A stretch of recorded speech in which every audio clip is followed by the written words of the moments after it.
I will add pauses for emotional pacing throughout the full, unshortened script. Here is the enhanced version, suitable for an expressive AI voice. Hi guys. Tonight, we arrive just as the last light slips away from the horizon, standing outside a medieval castle while the sky deepens into blue and then black. The stone walls rise above you tall and quiet, already holding the cold of the coming night. Torches flicker along the battlements, their flames trembling in the wind, and you can almost feel how different this place becomes once the sun disappears. Castles were built for power and defense, not comfort, and you are about to discover that night turns every strength into a weakness. You probably will not survive this if you are expecting anything like modern rest. So before you get comfortable, take a moment to like the video and subscribe, but only if you genuinely enjoy what I do here. And as you settle in, tell me where you are listening from and what time it is there right now. Now dim the lights and let yourself step forward with me through the gate and into a world where sleep is never simple. You pass beneath the heavy archway as the wooden doors close behind you with a dull, final thud. The sound echoes longer than you expect, bouncing off stone that has absorbed centuries of voices, boots, and whispered fears inside the courtyard. The air already feels colder than outside. Stone holds on to chill the way water holds onto darkness. And even before true night settles in, you sense it, seeping upward from the ground into your legs, into your bones. As evening deepens, the castle begins to change its rhythm. Daytime activity fades, horses are led away, tools are stacked, fires are fed one last time before attention shifts indoors. This is one of those mainstream historical facts that rarely makes it into movies. Most medieval castles went quiet, surprisingly early, often shortly after sunset, because light was expensive and exhausting to maintain without electricity. Every flame required labor, fuel, and constant watching. Darkness was not dramatic, it was practical. You follow a narrow passage toward the interior, your footsteps tapping unevenly across worn stone. The sound seems louder at night, amplified by the walls. Somewhere above you, a guard calls out, his voice drifting down through an arrow slit. The castle does not sleep all at once. It settles in layers. The smell is the first thing that truly announces night. Smoke from half-fires lingers, mixing with damp stone, unwashed wool, and something faintly sour that you cannot quite place yet. Medieval writers sometimes complained more about smells than cold, and historians still argue whether people truly became accustomed to it or simply endured it without comment. Either way, the scent of the castle after sunset is thick and inescapable. You pause near the great hall, where the last embers glow in a massive hearth. During the day, this space was loud and alive. At night, it feels cavernous. Shadows stretch upward along the walls, twisting the shapes of banners and wooden beams. Firelight flickers across carved faces in stone, making them seem almost awake. It is easy to understand why medieval people believed darkness invited spirits and unseen forces. Your imagination has too much room to work here. A quirky detail that often surprises modern readers is that many people did not think of night as a time meant purely for rest. Darkness was dangerous, uncertain, and full of meaning. Bells marked the hours. Prayers were said not just for sleep, but for survival until morning. You can feel that tension now even as you stand still. As you move deeper inside, the temperature drops again. Castle walls are thick, sometimes several meters of solid stone built to resist attack, not to retain warmth. During the day, they stay cool. At night, they radiate cold inward like the slow breath of winter itself. Even in summer, people complained of shivering indoors after sunset. In winter, sleep became an act of endurance. You reach a narrow stairway spiraling upward. Your hand brushes the wall for balance, and the stone feels damp, almost slick. Moisture seeps everywhere in castles, drawn in by rain, fog, and sheer age. Historians still debate how much this constant dampness contributed to illness. But contemporary descriptions often mention aching joints and chills that never quite faded. At the top of the stairs, a corridor stretches ahead, dimly lit by a few candles set into wall niches. Their flames sputter slightly, reacting to every movement of air. You notice how careful people are around them. Fire is life here, but also death. One fallen candle could destroy an entire wing. This fear shapes how night unfolds. No one relaxes fully. As the castle prepares for sleep, doors are closed and barred. Curtains are drawn not for privacy as you know it, but to trap what little warmth exists. The sounds change, voices soften, footsteps slow. Somewhere below, you hear the scrape of furniture being dragged closer to a hearth, a final attempt to hold on to heat. You realize something quietly unsettling. Night inside a castle does not bring relief from the world. It intensifies it. Every sound feels closer. Every shadow feels intentional. The walls that protected you during the day now press inward, amplifying cold, smell, and fear. You find yourself thinking about how different this is from modern bedtime. No soft lighting, no sense of safety sealed behind glass and insulation. Sleep here begins with acceptance. Acceptance that you will be cold, that you will hear things you cannot explain, that comfort is relative. As you stand there breathing in smoke and stone, the castle fully surrendered to night, you begin to understand what it really meant to sleep in a medieval fortress, not as a romantic image, but as a lived experience shaped by darkness, uncertainty, and endurance. And with that realization settling gently in your mind, you take another step forward, ready to find where exactly you will lie down and face the long night ahead. You move deeper into the castle, guided now less by sight and more by habit and memory. At night, people did not wander aimlessly here. Every turn had purpose, every destination already known by heart. You follow the flow of others who are also preparing to sleep. Their movements slow, practiced, and quiet. No one asks where you are going. In a castle, your sleeping place is assumed by your role. The first thing you learn is that there is no single bedroom waiting for you. Sleeping in a medieval castle is not a private affair. It is a reflection of hierarchy made physical.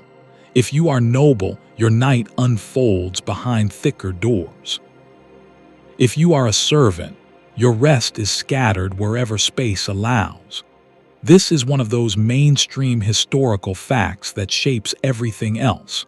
Where you sleep tells everyone exactly who you are. You pass alcoves along the corridor, shallow recesses where straw pallets have already been laid. Some are tucked near stairwells, others near storage rooms. These are not temporary solutions. For many people, this is their regular sleeping spot, close to work, close to movement, close to cold. Historians still argue whether servants preferred these locations for warmth from nearby activity or simply accepted them because there was no alternative. You pause near one pallet. It is little more than a layer of straw wrapped in coarse cloth. The straw smells faintly sweet and faintly rotten at the same time. It pricks through the fabric when you kneel to touch it. This is not meant to cradle your body. It is meant to lift you slightly off the stone floor, just enough to survive the night. As you move on, the castle seems to narrow. Corridors become smaller, ceilings lower. You feel as though the building is gently guiding you into its own logic. Sleeping spaces are tucked into leftover areas, corners, upper galleries, rooms that serve one purpose by day and another by night. You reach the great hall again, now almost entirely dark. During feasts and gatherings, this space was the heart of the castle. At night, it transforms. Along the walls, long benches are already lined with bodies wrapped in cloaks. Some people sleep sitting up, backs pressed to timber, knees pulled close for warmth. Others lie beneath tables using trestles as windbreaks. It looks uncomfortable, and it is, but there is a strange order to it. A quirky detail often overlooked is that sleeping in communal spaces was sometimes considered safer. Fire, theft, or sudden orders could reach you quickly here. Being alone behind a door might feel private, but it also meant isolation. Medieval life favored awareness over comfort. You notice how people position themselves carefully, feet toward the hearth, backs shielded from drafts, cloaks layered in specific ways. There is an unspoken knowledge passed down over generations. You learn by watching. This is how people survive night after night. As you stand there deciding where you belong, the question of rank presses gently but firmly. Are you meant to sleep here, surrounded by quiet breathing and shifting bodies, or elsewhere? In castles, even rest is regulated. Guards often sleep near doors or stairways, ready to wake at the slightest disturbance. Servants sleep close to kitchens or storerooms where they can be summoned instantly. Children sleep wherever their caretakers can keep them warm and close. You are led down another passage, narrower still, and finally into a small chamber. It is not luxurious, but it is enclosed. A wooden door clicks softly as it closes behind you. Inside, a low bed frame stands against the wall. This, you realize, is already a privilege. Raised beds were not universal.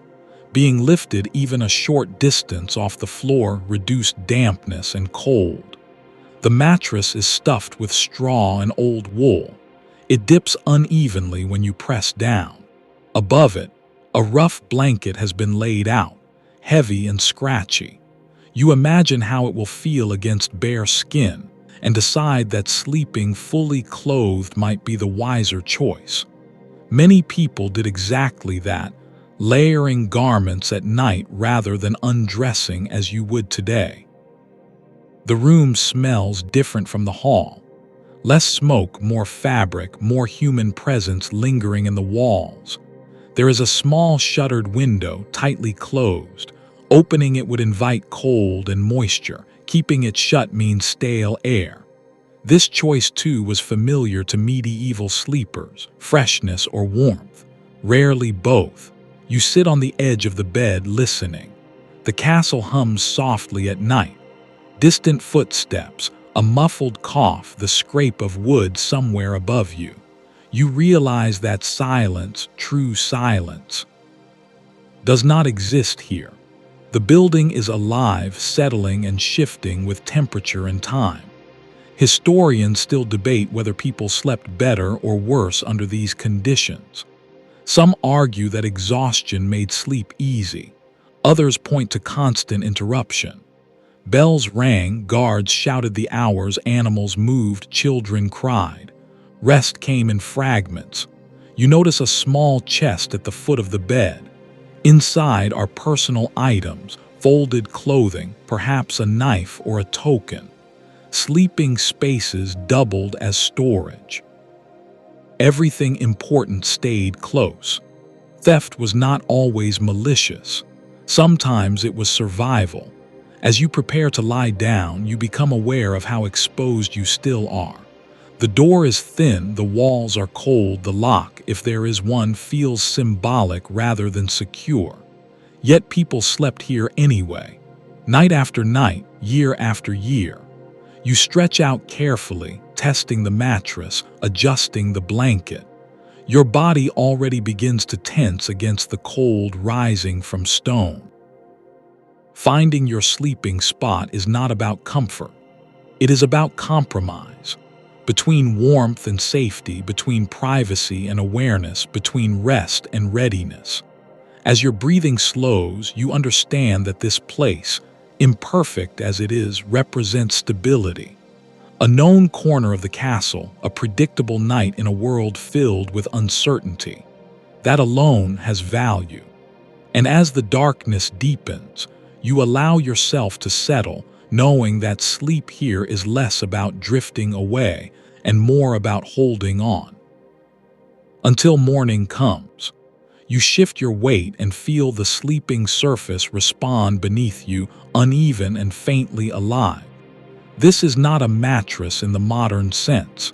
It is a bundle of compromises, layered straw, old wool, and whatever soft material could be spared. As you lie down, the bed sighs quietly, releasing trapped air and the dry, dusty scent of harvested fields. This is what most people meant when they spoke of a bed in a medieval castle. Beds existed, yes, but not in the uniform way you might expect.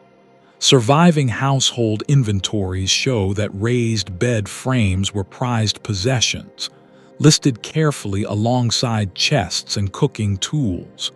Being elevated, even a handspan above the stone, mattered. Cold and damp collected near the floor, and anything that separated your body from that chill was worth defending. For many people, though, elevation was a luxury. Benches, pallets, and bare floors filled the gap. You imagine the range of sleeping arrangements unfolding around you. Some lie on simple straw sacks dragged close to the hearth. Others curl up on wooden benches, cloaks wrapped tightly around their shoulders. A few sleep directly on rushes spread across the floor, their bodies pressed low, conserving warmth through sheer proximity to the ground. The idea of a personal bed assigned to each person would have felt excessive, even strange. The straw beneath you shifts again as you settle. Individual stalks poke through the fabric, sharp in places, flattening in others. People replaced straw regularly when they could, but not as often as comfort demanded. There was an understanding that sleep involved a certain amount of endurance. Softness was appreciated but not expected. Something people today often overlook is how closely bedding followed agricultural rhythms. Straw came from harvests, wool from sheep sheared in specific seasons. When supplies ran thin, beds grew thinner too. Comfort rose and fell with the land. This was not philosophy, it was daily reality. You reach for the blanket, heavy and rough, and pull it closer. It smells faintly of smoke and old fabric. Blankets were valuable, sometimes shared, sometimes passed down through families. In castles, woven coverings served many purposes.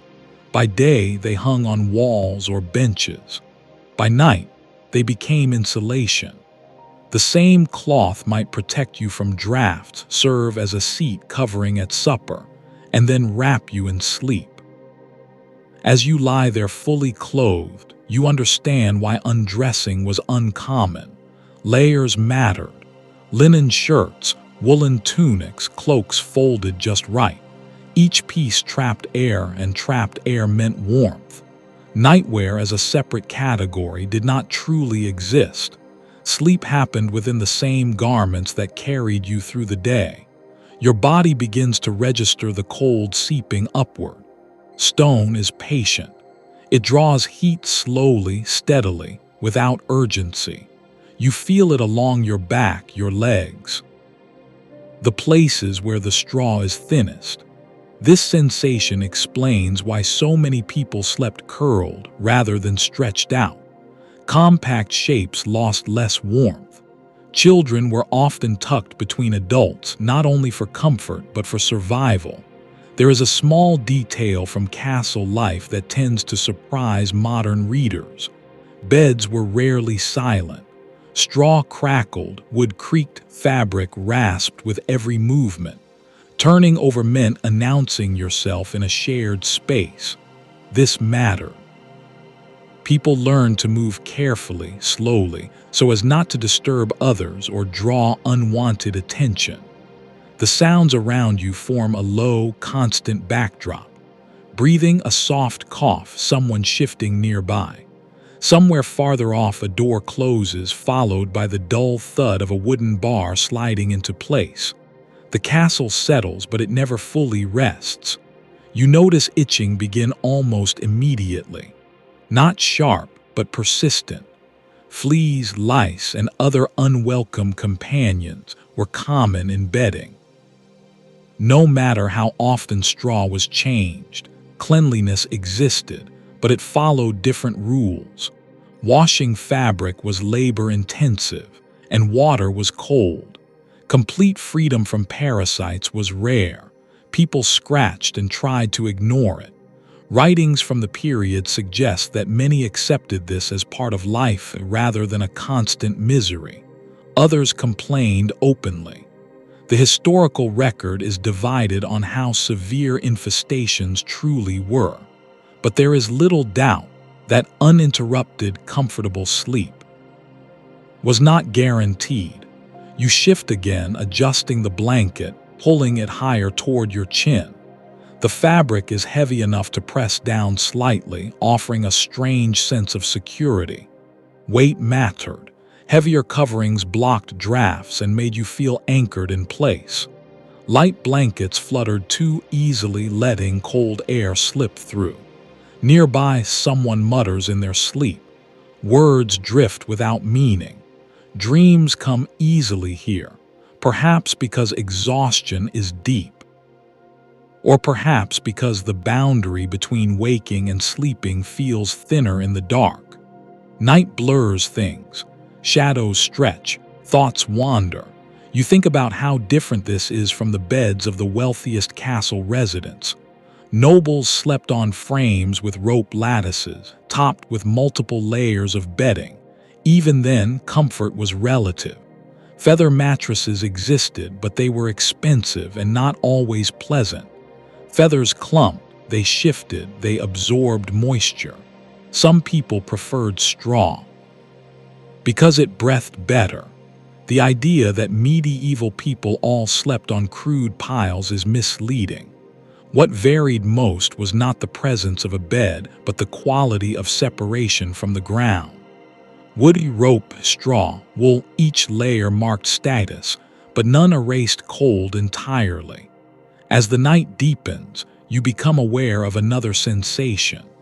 Smell intensifies when the body stills.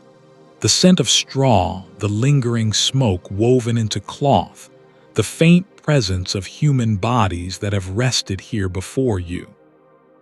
Castles were reused spaces. Bedding absorbed history as much as walls did. There is no pillow as you know it. At best, a rolled cloak or folded garment supports your head. Neck positions matter. People learned what angles worked, what left them stiff in the morning. Sleep was practical, not indulgent. Some accounts hint that people slept lighter, waking more often. Others suggest exhaustion overpowered discomfort. The truth likely varied. There is no single medieval sleep experience. Only patterns shaped by place, season, and circumstance. You close your eyes and listen again. The crackle of embers, the distant call of a guard marking the hour. Time is measured differently here without clocks in every room. Sleep unfolds in segments. Drift, wake, drift again. This pattern will become clearer as the night continues. For now, You focus on stillness, on finding the least cold spot, on breathing slowly. The bed beneath you is not designed to make you forget the world. It reminds you constantly where you are, inside stone walls, wrapped in borrowed warmth, sharing space with others doing the same. And as your body finally begins to loosen, you realize that medieval sleep was not about comfort at all. It was about adaptation, learning how to rest just enough, how to endure the dark hours, how to rise again when morning came. And with that understanding settling quietly into your thoughts, you allow yourself to sink deeper into the imperfect living surface beneath you. Preparing for the long night ahead. The cold makes itself known long before sleep fully claims you. It does not arrive suddenly or dramatically. Instead, it creeps in with patience, threading its way through every gap the castle cannot seal. You feel it first in your feet, then along your spine, then settling behind your shoulders like an unwelcome hand that refuses to lift. Stone does not forget the winter, even when the season softens outside. It stores chill carefully, releasing it only when the day gives way to night. Castles were designed to resist attack, not weather. Thick walls stopped arrows and fire, but they also trapped cold like a reservoir. Once the sun disappeared, that stored chill began to radiate inward. People living here understood this instinctively. Evening was not simply the end of the day. It was the moment when warmth began to drain away. You shift slightly, hoping to find a warmer pocket in the bedding. The straw responds with a faint rustle. But the cold remains steady. Fires burned earlier, yes, but they were allowed to fade. Keeping a hearth blazing all night was risky and wasteful. Wood had to be hauled, chopped, dried. Someone had to watch the flames constantly. Most castles chose darkness and cold over the danger of uncontrolled fire. Records from estate accounts show how carefully fuel was rationed, especially in winter. Wood was counted, charcoal was locked away. What warmth existed at night came from what had already been burned, and from bodies gathered close together. This was not negligence, it was necessity. You realize now why tapestries mattered so much. By day they displayed wealth and lineage. By night they served as insulation. Heavy fabric hung along walls slowed the movement of cold air, trapping a thin layer of warmth between cloth and stone. In rooms without them, the chill felt sharper, more immediate. Touching bare walls after sunset could numb fingers within moments. You pull your cloak tighter around you, drawing the edges inward. This movement mirrors countless others who did the same centuries ago. Sleep here involved constant adjustment, tucking, retucking, folding fabric just so. Every small movement was an attempt to outwit the cold, at least temporarily. One detail that becomes clear when reading personal letters from the period is how often people complained about night cold, even in seasons we would consider mild. Spring nights bit sharply. Autumn brought damp chill. Winter was something else entirely. Breath sometimes showed indoors. Water left near walls developed a thin skin of ice. In extreme cases, ink froze in its well. Still, there is disagreement about how cold castle interiors truly became.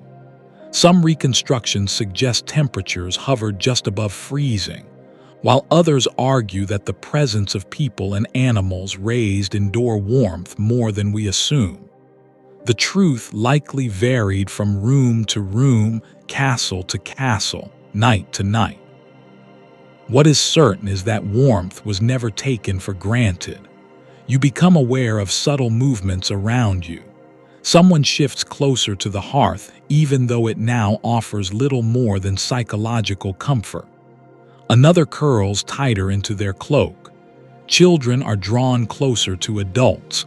Bodies cluster, not out of affection but efficiency. Shared warmth is reliable warmth. The cold also shapes posture. You tuck your knees slightly, instinctively reducing exposed surface. Many medieval illustrations show sleepers curled rather than stretched, a reflection not of artistic choice, but of lived habit. Compact shapes conserve heat. People learn this early. Air inside the castle feels heavy and still, yet drafts find their way in. Gaps around doors, cracks, and shutters, slits meant for arrows that now channel night air inward. These currents slide across your skin, searching for exposed places, neck, ankles, face. You turn your head slightly, pressing your cheek into folded fabric to block the flow. Even nobles, sleeping in more enclosed chambers, could not fully escape this. Private rooms helped, but stone still dominated. Windows were small, yet poorly sealed. Wooden shutters rattled faintly as the night wind pushed against them. No glass meant no true barrier.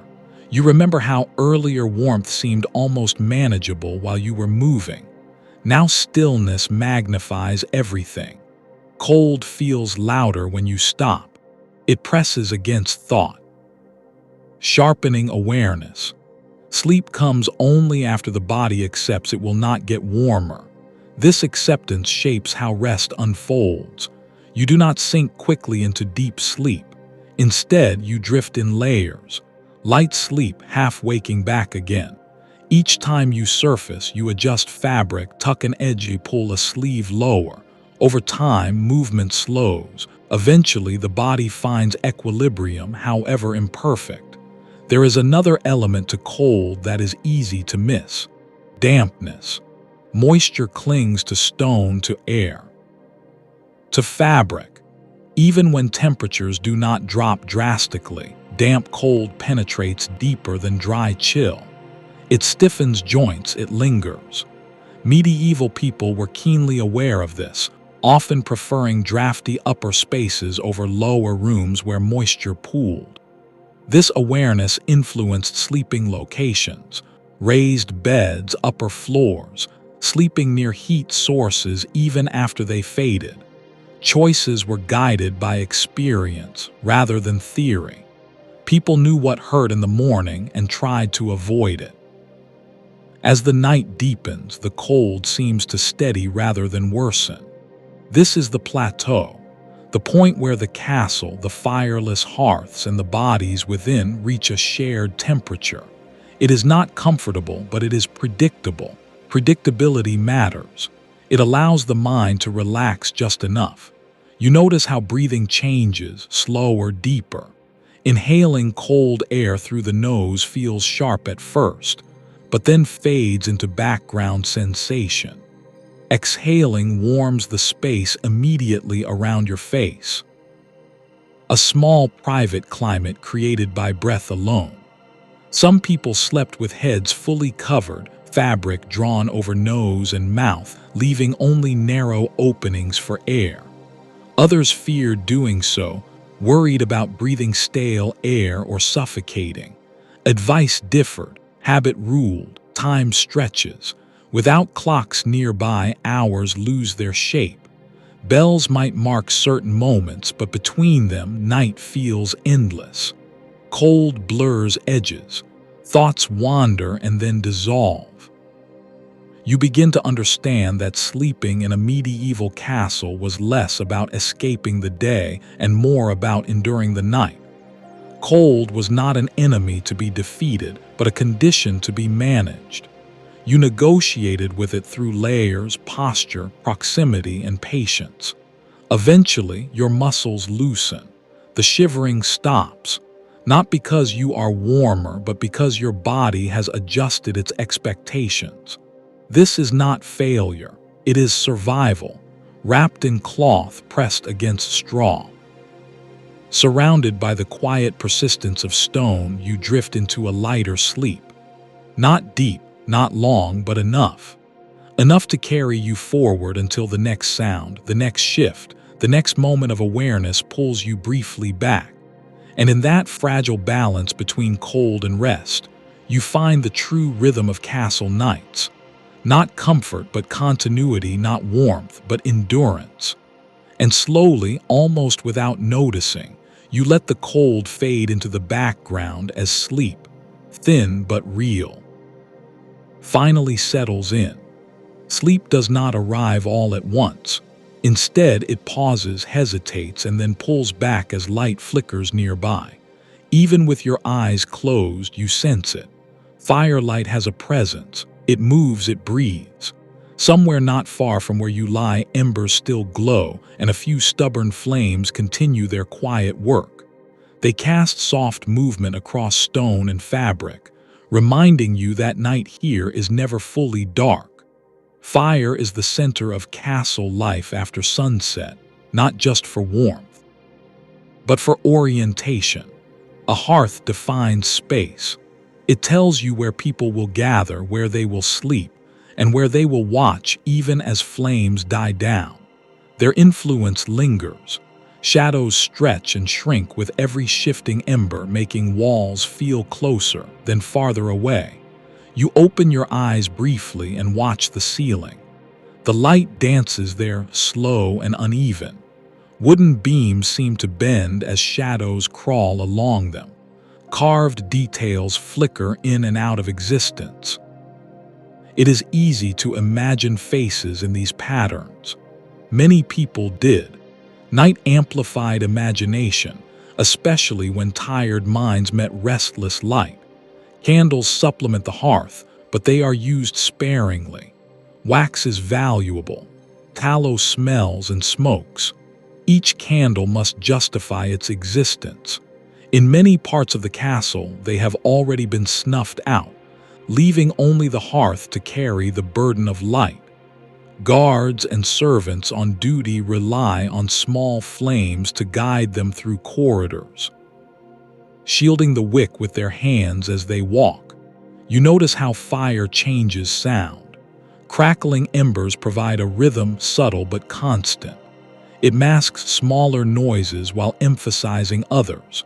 A cough near the hearth feels louder. Footsteps farther away feel more distant. This shifting acoustic landscape shapes how people relax. Silence feels unnatural.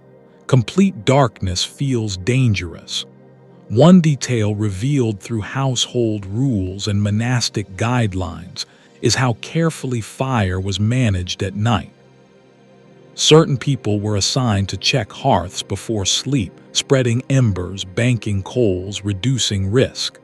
A forgotten flame could mean disaster. Castles burned more often than popular imagination suggests, usually not from attack but from carelessness. You feel safer knowing the fire is low. Bright flames might comfort you briefly, but they also invite fear. Smoke, sparks, heat near fabric. Many preferred a dim glow to an active blaze. Sleep came easier when danger felt contained.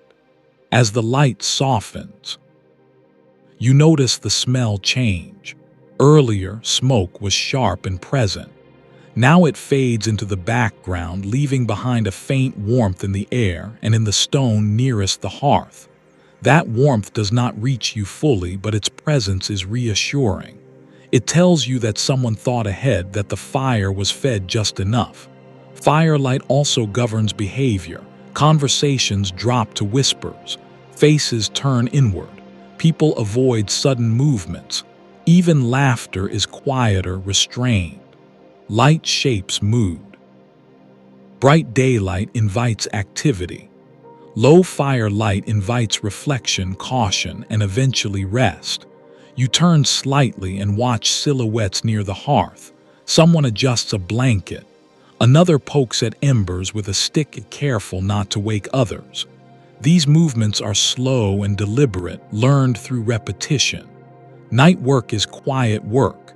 In some castles, lamps filled with oil provided steadier light than candles. They burned longer and resisted drafts. Their glow was softer, more even. But oil was expensive and sometimes reserved for important areas. Where oil lamps existed, they created pockets of calm, steady illumination that felt almost luxurious. There is a belief reflected in sermons and moral writings from the period that night light should be modest. Excessive illumination was associated with vanity or temptation. Darkness encouraged humility. Soft light encouraged prayer. Even in secular spaces, this thinking shaped habits. You begin to understand why many medieval people did not aim to banish darkness entirely. Light was not a tool for conquering night, but for navigating it. Too much disrupted sleep. Too little invited fear. Balance mattered. Shadows continue their slow movement as the fire settles. They stretch along walls and retreat again. Shapes form and dissolve. A tapestry appears to ripple. A pillar seems to lean. Your mind plays gently with these illusions, not alarmed, just aware.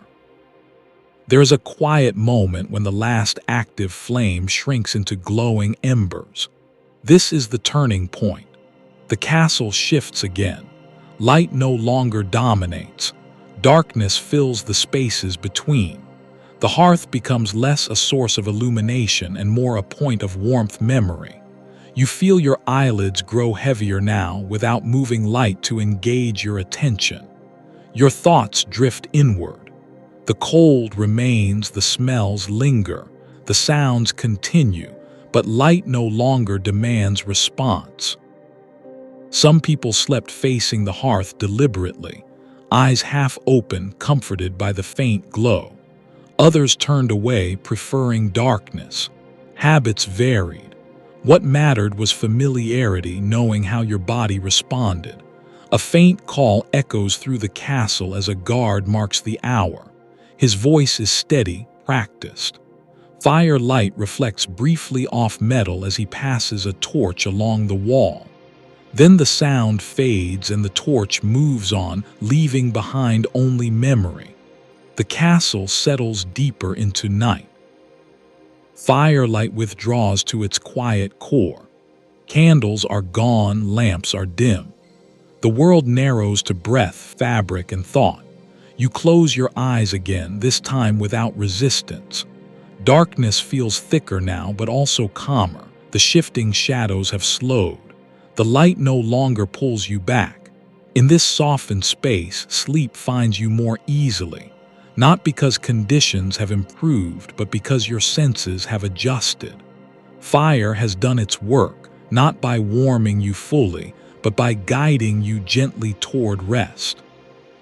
And as the last glow fades into steady embers, you drift into the quieter hours of the night, wrapped in shadow, guided by memory of light, ready for whatever sounds or stirrings may come next. As the firelight fades into embers, another layer of protection quietly takes over. Fabric, wood, anything that can slow the movement of air becomes suddenly important. You notice it most when a draft slips through a corridor and brushes your face, sharp and unwelcome.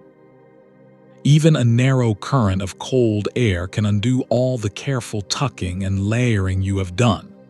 Doors matter here in ways that are easy to forget. Many are thick, heavy planks reinforced with iron designed to stop force rather than weather. They close with authority but rarely with precision. Gaps remain at the edges. Cold air finds them easily. At night, people stuffed these spaces with rolled cloth, spare garments, or bundles of straw.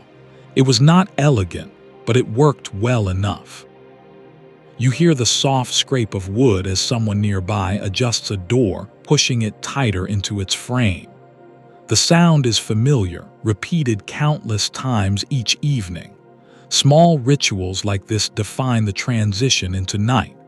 Close the door, block the draft, pull the curtain. Only then could rest begin. Hanging fabric plays a role too.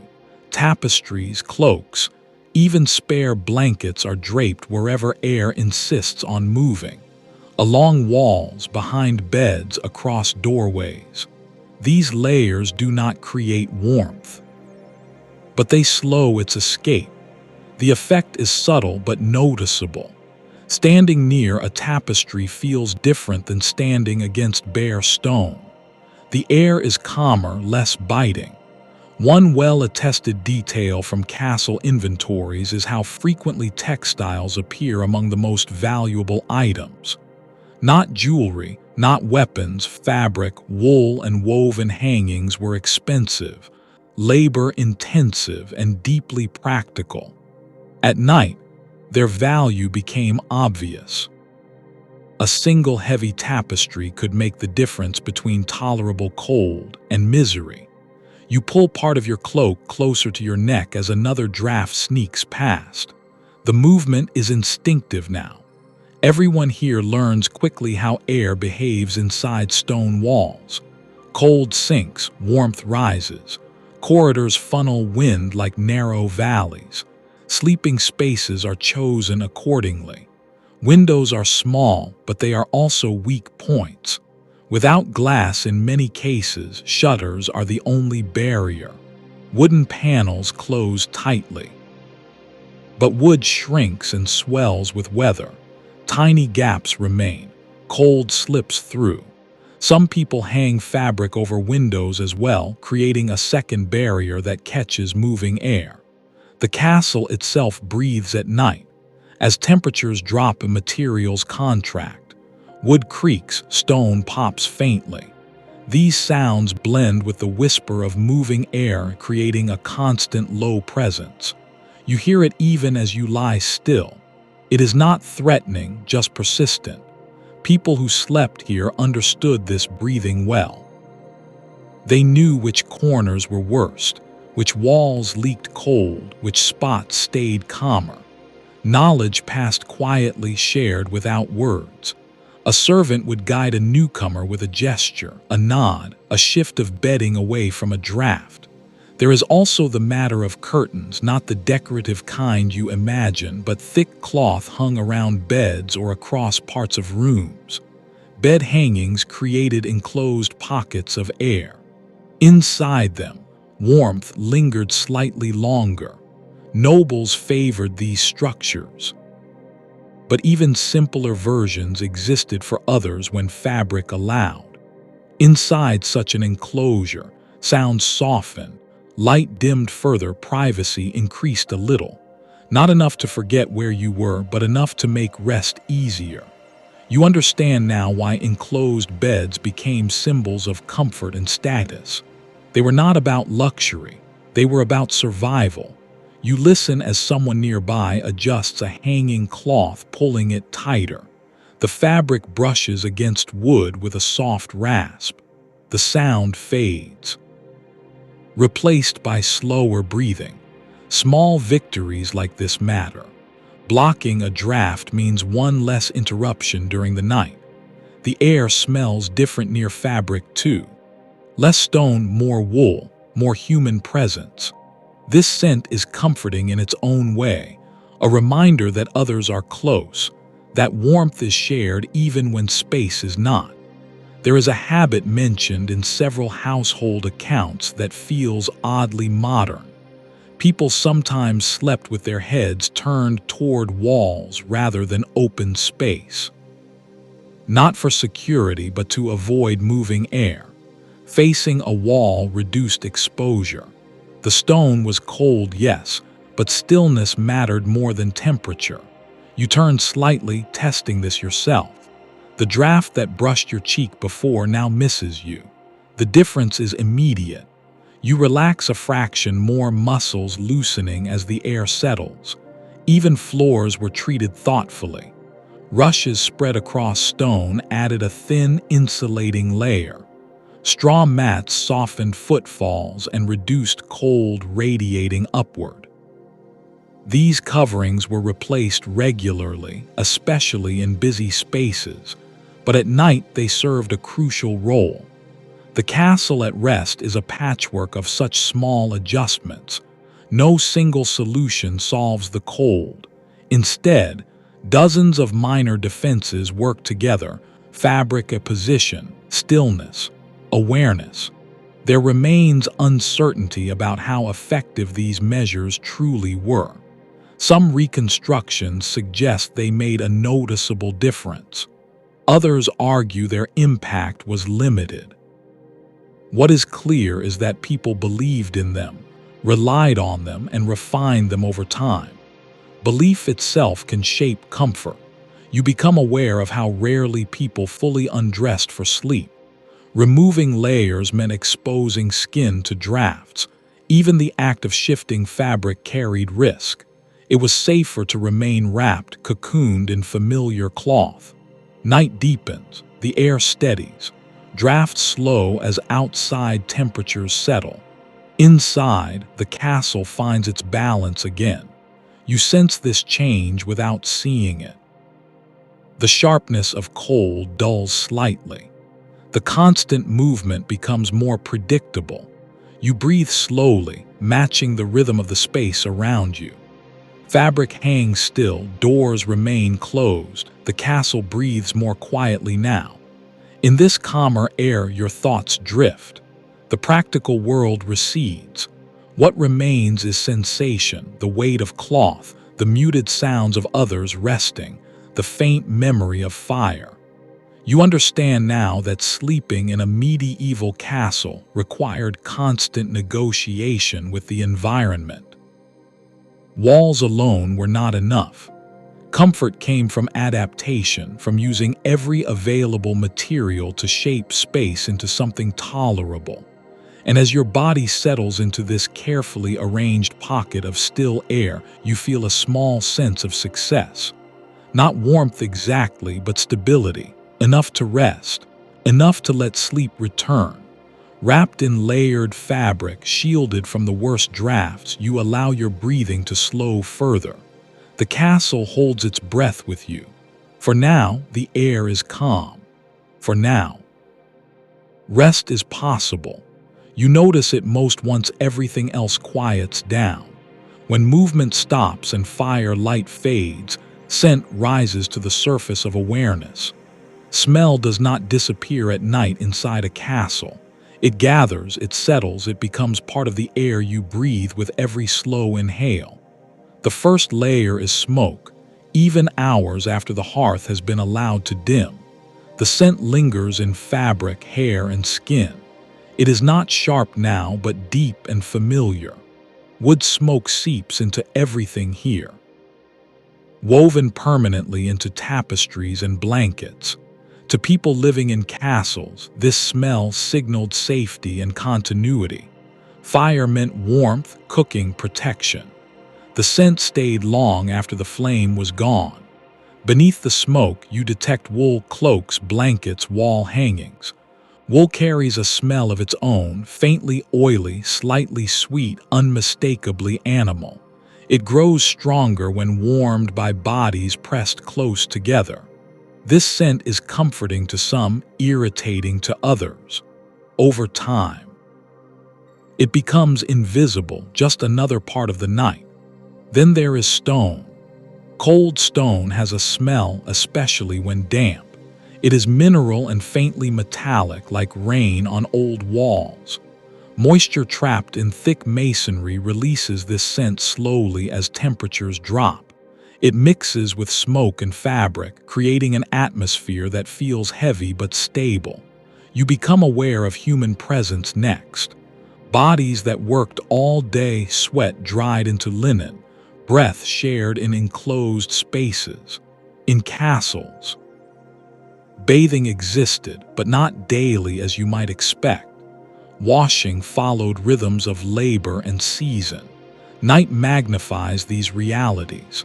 Close quarters mean shared air. People were not ignorant of this.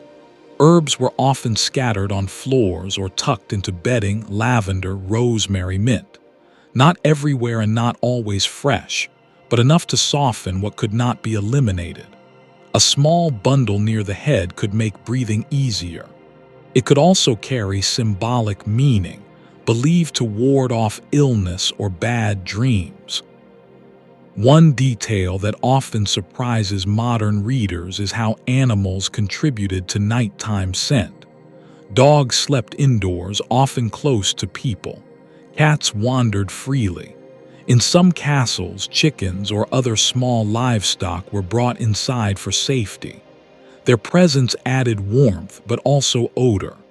This was a trade most people accepted without complaint. You catch a faint animal smell now, mixed with straw and wool. It is not unpleasant, just present. Life here is layered. Human and animal sharing space because survival demands it. Waste management affects the air too. Chamber pots sit nearby, covered but not sealed. Their contents add a sour note, especially in rooms without good airflow. People emptied them regularly, but nights stretched hours between trips. This smell was understood, tolerated, and rarely discussed directly. Surviving writings suggest people noticed bad smells more when they were new. Familiar ones faded into background. The human nose adapts quickly. What remains noticeable are changes. A fire burned with a different wood. A new person entered the room. Rain increased dampness in the walls. You breathe slowly, letting the air move through you without judgment. At first, your body resists. Then gradually it accepts. This is the environment. It will not change before morning. Some believed that night air itself was dangerous. Medical theories of the time warned about miasma, invisible vapors thought to cause illness. Sleeping near stagnant air was considered risky. This belief influenced habits. People preferred raised beds. Curtains were drawn carefully. Windows were sometimes cracked just enough to allow slow movement without inviting cold.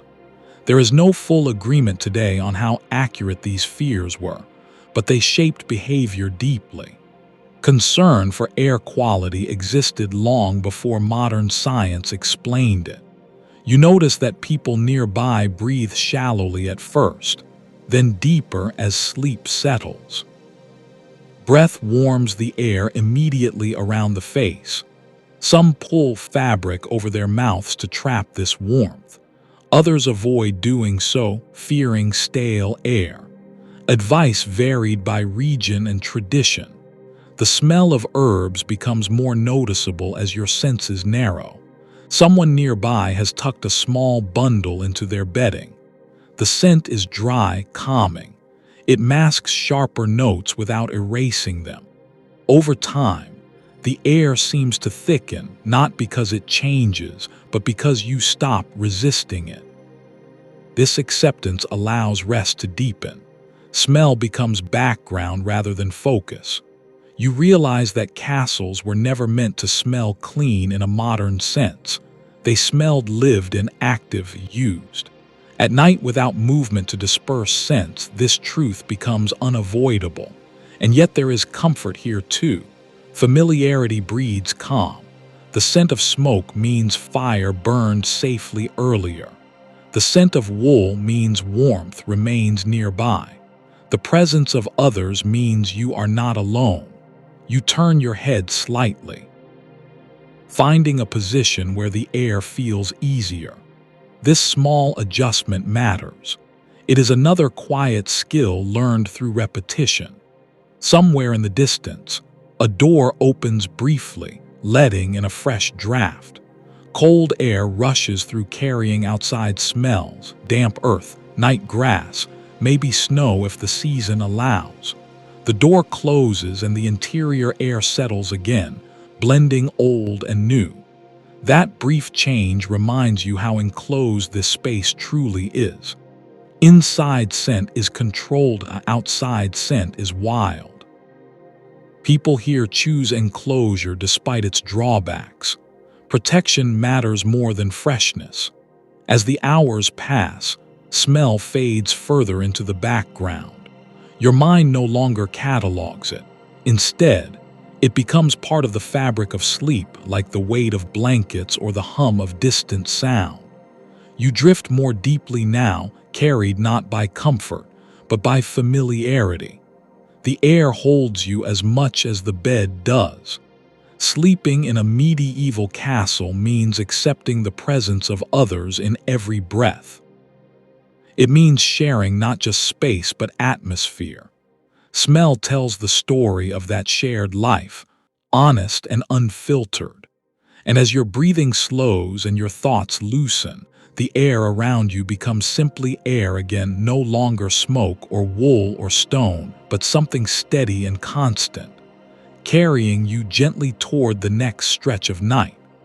Sleep never belongs to you alone here. Even when your eyes are closed and your body finally settles, you remain aware of others nearby. Their presence presses gently into your rest, shaping it in ways both subtle and constant. In a medieval castle, night erases the illusion of personal space. Darkness gathers everyone closer, whether they wish it or not. You sense bodies around you before you hear them.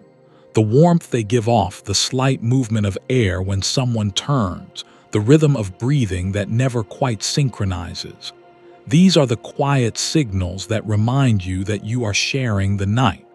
Servants, guards, children, messengers, all folded into the same stone shell, separated more by habit than by walls. Castles were crowded places by modern standards.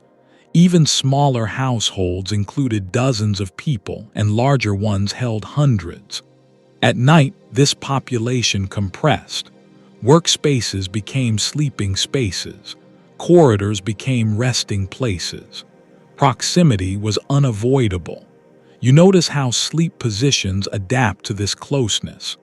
People angle their bodies carefully, turning shoulders inward, tucking limbs close.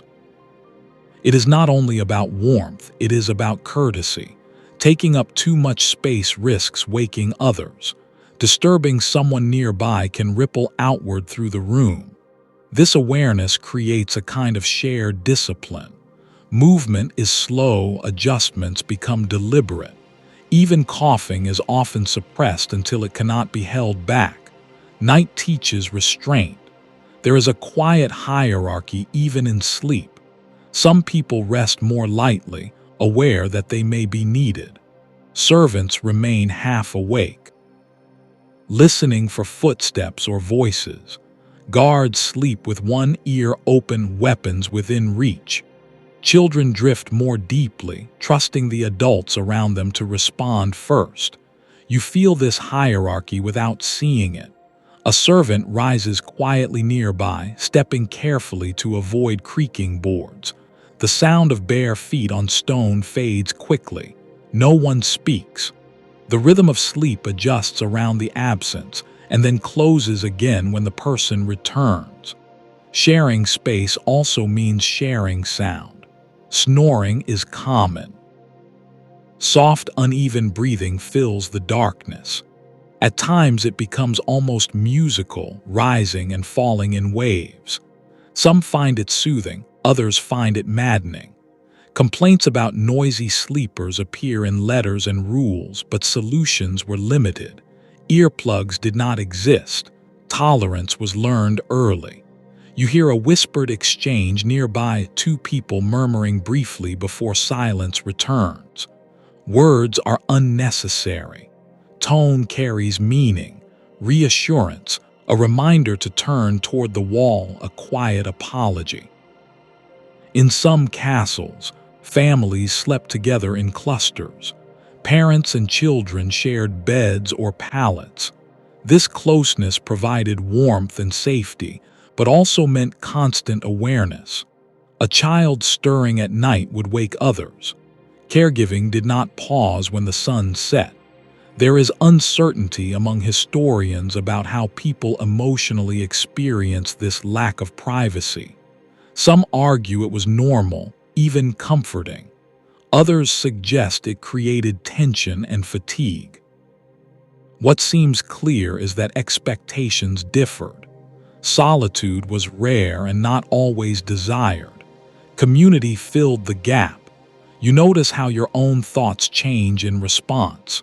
Instead of retreating inward, you remain partially oriented outward, listening, aware. Sleep becomes lighter, more flexible. You drift, but you do not disappear. This shared vigilance has advantages. Danger rarely arrives unnoticed.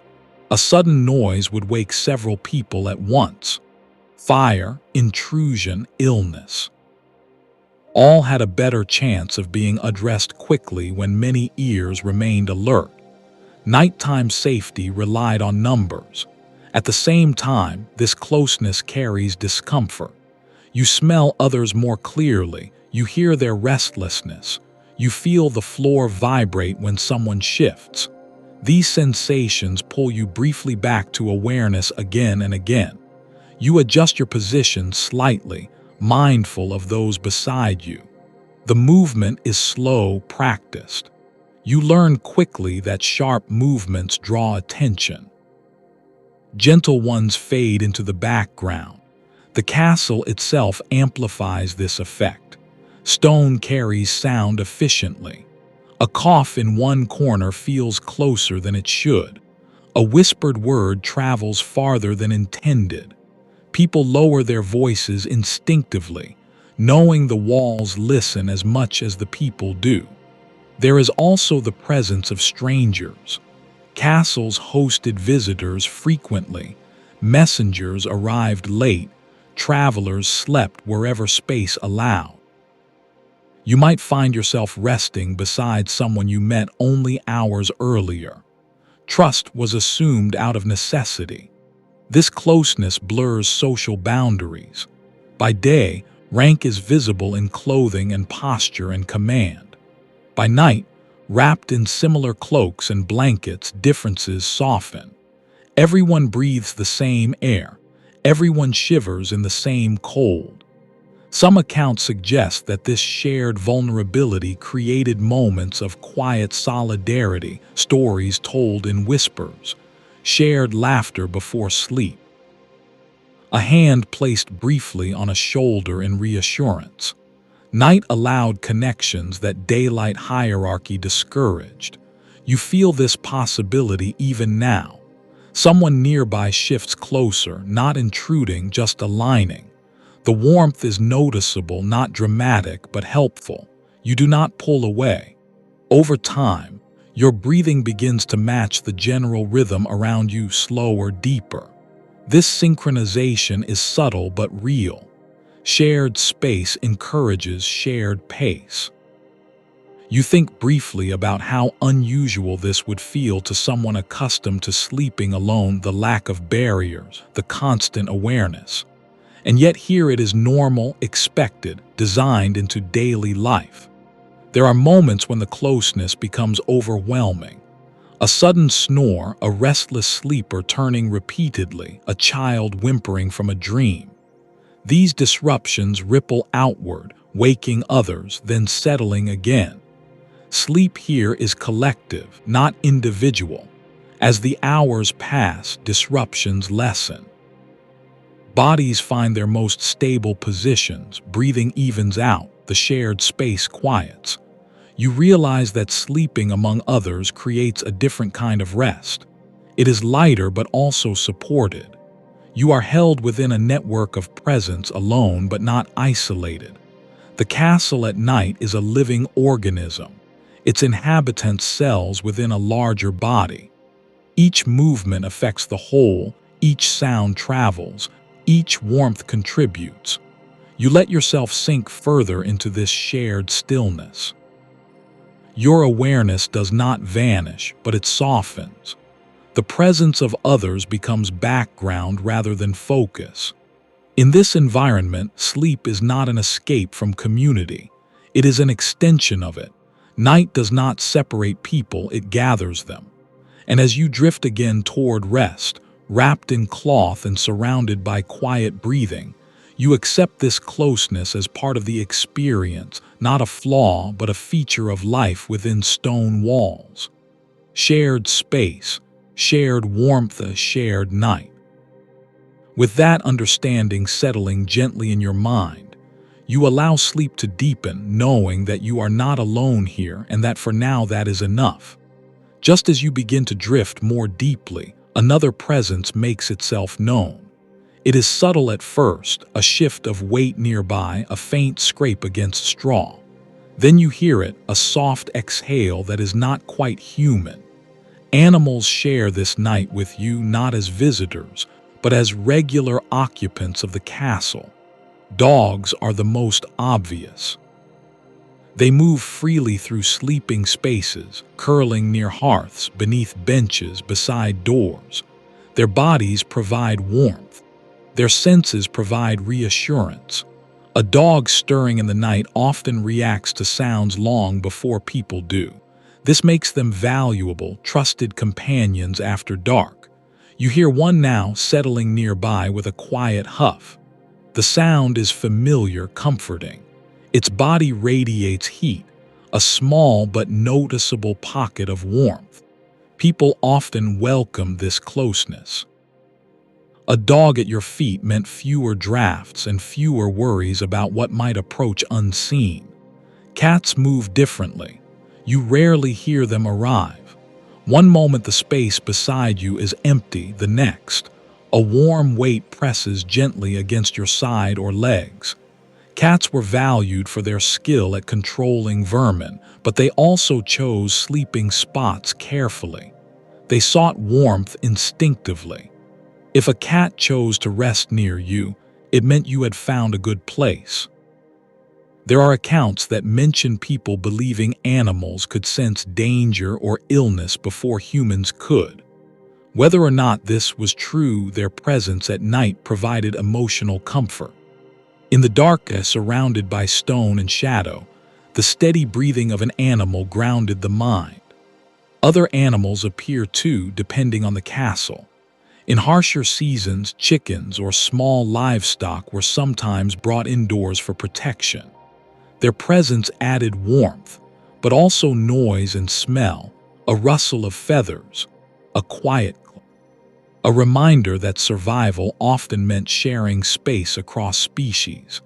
You become aware of straw shifting again as something moves farther off, perhaps a goat or a pig kept near a storeroom. It sounds strange to modern ears, but for people here it was practical. Animals represented food, labor, and security. Letting them freeze or be stolen was not an option. The warmth animals provide is real. Their bodies raise the temperature of enclosed spaces slightly. When several animals sleep in one area, the effect becomes noticeable. People learn to position themselves accordingly, near animals but not too close, warmth without disruption. Animals also influence the soundscape of the night. Dogs snore softly, cats purr, livestock shift and sigh. These sounds blend with human breathing, creating a layered rhythm that fills the darkness. Silence becomes rare, and perhaps that is a relief. Some people slept more easily knowing animals were nearby. Others found it distracting. Preferences varied. But adaptation was universal. You did not choose whether animals shared your sleeping space, you adjusted. You feel a cat brush past your arm, then settle near your shoulder. Its body curls tightly, conserving heat. The contact is brief but calming. Animals do not judge, they do not worry about hierarchy. They respond only to warmth and safety. There is evidence in household records that animals were deliberately allowed into certain sleeping areas at night. Guards kept dogs close. Kitchens sheltered cats. Even noble chambers sometimes included lap dogs. This was not indulgence, it was strategy. Animals also served as early warning systems. A dog growling softly could alert sleepers before a human guard noticed anything amiss. In a world without alarms or locks you could trust fully, this mattered. You notice how people respond instinctively to animal movement. A hand reaches out briefly to steady a dog. A whisper calms a restless creature. These interactions are gentle. Practiced animals belong here. The presence of animals also changes smell. Fur carries its own scent, earthy and warm. It blends with straw and wool. For some, this smell is comforting. For others, it fades quickly into the background. You consider how different this is from modern ideas of sleeping spaces. Today, animals are often excluded from bedrooms or confined to specific places. Here, boundaries are fluid. Life is shared more fully. There is also an understanding that animals bring risk. Fleas travel easily between species. Waste must be managed. Noise can wake sleepers. Yet the benefits outweigh the drawbacks: warmth, security, companionship. You feel the cat shift again, pressing closer for a moment before settling. Its purring vibrates faintly through your clothing. The sensation is oddly grounding. Your breathing slows further, matching the steady rhythm beside you. Dogs farther off adjust their positions too, stretching then curling tighter. Their movements are slow, unhurried. Night is familiar to them. They know when to be alert and when to rest. There are moments when animal noise breaks the quiet abruptly. A dog barks once, sharp and sudden, reacting to something unseen. Immediately people stir. Someone whispers a command. The sound stops. Silence returns, thicker than before. This response is immediate, coordinated. No panic, just awareness. Animals and humans share responsibility for night watchfulness. Even while sleeping, you settle again, reassured. The brief interruption fades. Your body relaxes back into stillness. There remains some uncertainty about how common indoor animals truly were in all castles. Larger, wealthier households likely managed animals more selectively. Smaller or frontier castles were more pragmatic. Conditions varied. What remains consistent is the willingness to adapt. You reflect on how animals soften the harshness of the environment. Stone, cold, darkness. Animals introduce movement, warmth, and a sense of life continuing even at rest. As the hours deepen, animal movement slows. Purring fades, breathing evens out. The shared space grows quieter. You are no longer startled by the presence of fur or sound. It has become part of the night, as expected as the cold or the dark. Sleeping in a medieval castle means accepting animals as part of the sleeping world. Not distractions, but companions, not intrusions, but allies. With that thought drifting gently through your mind, you let your awareness soften again.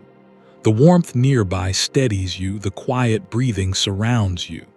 Stone walls, human presence, animal life, all held together through the long hours of night. And as you sink back toward rest, you do so knowing that you are watched over not only by guards and walls, but by quiet creatures curled close, listening to the same darkness, sharing the same night. A sound pulls you back toward the surface of sleep. It is not loud, not sudden, but distinct enough to catch your attention. Footsteps slow and deliberate. They echo softly along stone, changing shape as they pass through corridors and stairwells. At night, sound travels differently inside a castle. Without daytime noise to mask it, every movement feels closer than it is. You listen carefully, letting the rhythm of the steps reveal their purpose. Guards make a particular sound. Their pace is steady, practiced. Armor shifts quietly with each step, leather creaks, metal brushes metal with restraint. This is the sound of someone moving with intention, not hurry. The castle never sleeps completely. Even in its quietest hours, watchfulness continues.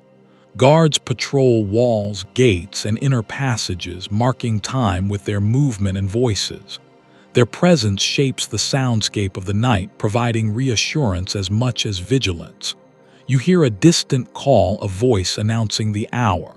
The words echo, distorted by stone and distance, but the meaning is clear enough. Time is passing. The night is being measured, not left to drift endlessly. These calls are anchors, reminders that order still exists in darkness. Sound behaves strangely here. A cough nearby feels intimate, immediate. A door closing several rooms away sounds closer than expected. Stone reflects and carries noise efficiently, bending it around corners. People learn to interpret these echoes, distinguishing between familiar patterns and those that warrant attention. You become aware of how still you are listening. Others are listening too, even in sleep. The shared awareness of sound never fully fades. It is part of survival. Sudden silence can be as meaningful as sudden noise. A drip echoes somewhere, water seeping through stone. The sound repeats at irregular intervals, a quiet reminder of dampness that never fully leaves these walls. Over time, it becomes background, like breathing or the rustle of fabric. Wind joins the chorus as well. Outside, it brushes against towers and battlements. Inside, it whispers through narrow openings, carrying faint tones that rise and fall. The castle responds with creaks and groans, wood adjusting, stone settling. These sounds are familiar, expected. They signal nothing more than the building existing. You notice how your body reacts to sound now. Instead of tension, there is recognition. A footstep belongs to a guard, a creak belongs to the castle, a sigh belongs to a sleeper nearby. This categorization allows you to rest without fear. There are moments when unfamiliar sounds break this pattern. A sudden clang, a shout. In those moments, the castle wakes instantly. People rise, dogs bark, torches flare. But tonight, nothing like that happens. The sounds remain ordinary, predictable. Historical records suggest that people relied heavily on sound for nighttime awareness. Without artificial lighting, hearing became the primary sense after dark. Rules existed about moving quietly. Slamming doors at night was discouraged. Shouting was reserved for emergencies. You remember earlier how light shaped behavior. Sound does the same. Quiet movements, soft voices. Night demands respect. As the hours deepen, sounds thin out. Footsteps grow less frequent, voices fade, even the drip seems to slow. Or perhaps you simply stop noticing it as much. Your mind adjusts, filtering less actively. You hear a soft snore nearby, then another. The rhythms overlap, separate, then overlap again. Breathing fills the space left by departing noise. It becomes the dominant sound of the room, steady and human. At times, the castle feels enormous. At others, it feels intimate, held together by these small sounds, a cough, a sigh, a footstep passing beyond a wall.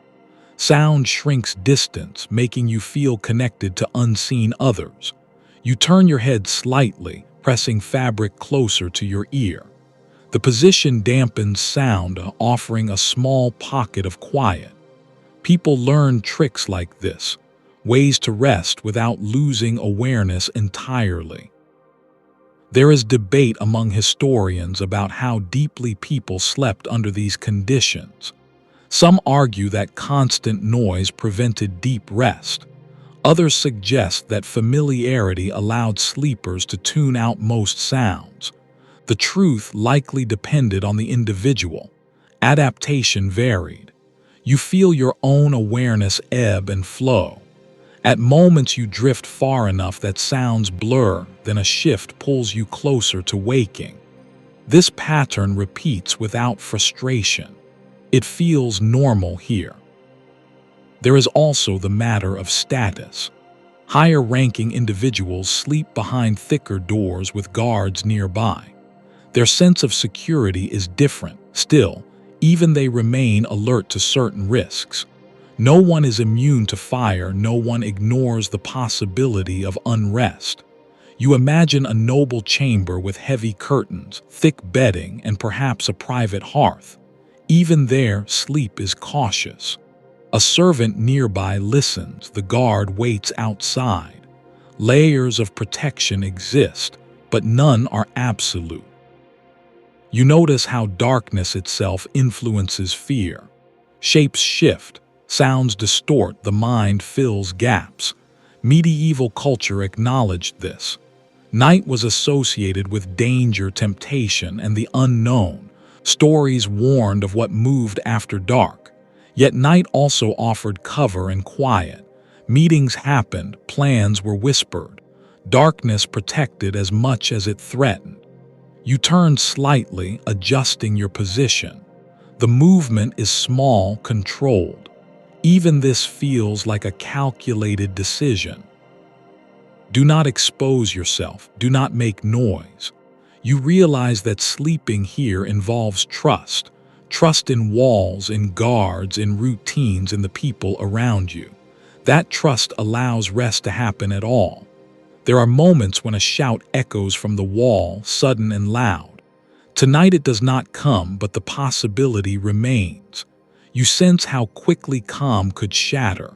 Your breathing slows again, awareness recedes.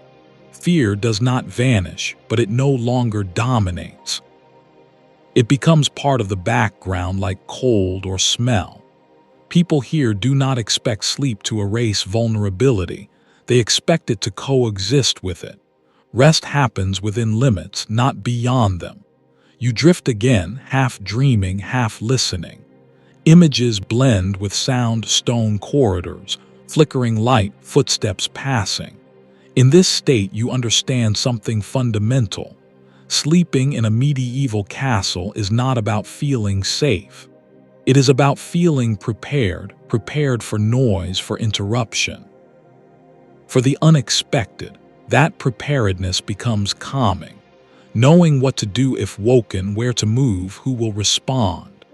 These thoughts settle the mind rather than disturb it. You feel the knife beneath your hand again and relax your fingers away from it. No need, not now. The castle continues its quiet vigilance around you. Guards walk, doors remain barred, fires stay low. And as your awareness finally sinks deeper, you allow yourself to rest within this structure of watchfulness. Sleep comes not as an escape, but as a pause, a controlled surrender. In the darkness, surrounded by stone and quiet readiness, you find a balance between rest and alertness. Not perfect, not complete, but enough to carry you through the night. Secure not because danger is gone, but because it is understood. At some point in the night, your awareness drifts outward again, and you realize just how large the space around you truly is. The great hall breathes differently from smaller chambers. Even at rest, it feels vast. Its ceiling lost in darkness, its corners softened by shadow. This is where many people sleep. Not because it is ideal, but because it is available. You sense the scale through sound first. Breathing echoes faintly, a cough travels farther, a footstep sounds heavier here, amplified by open space and hard surfaces. The great hall does not absorb noise, it reflects it, stretches it, reminds everyone that they are part of something shared. During the day, this room was a place of hierarchy and display. At night, those distinctions blur, but they never disappear entirely. Where you sleep in the hall still matters. Near the hearth is best, against an outer wall is colder, close to the high table suggests higher status. Even after dark, you feel the unevenness of the floor beneath bedding. Stone slabs shift slightly under straw and rushes. The ground is not forgiving. It reminds you of its presence whenever you move. People learn where the smoother patches are, where old repairs have softened edges. Bodies are arranged with care. People lie parallel rather than scattered. This allows movement without stepping over others. Pathways remain clear for those who must rise during the night. Order persists even in sleep. You notice how proximity to the hearth shapes rest. Those closest benefit from residual warmth and light memory. Those farther away rely more on layers and shared body heat.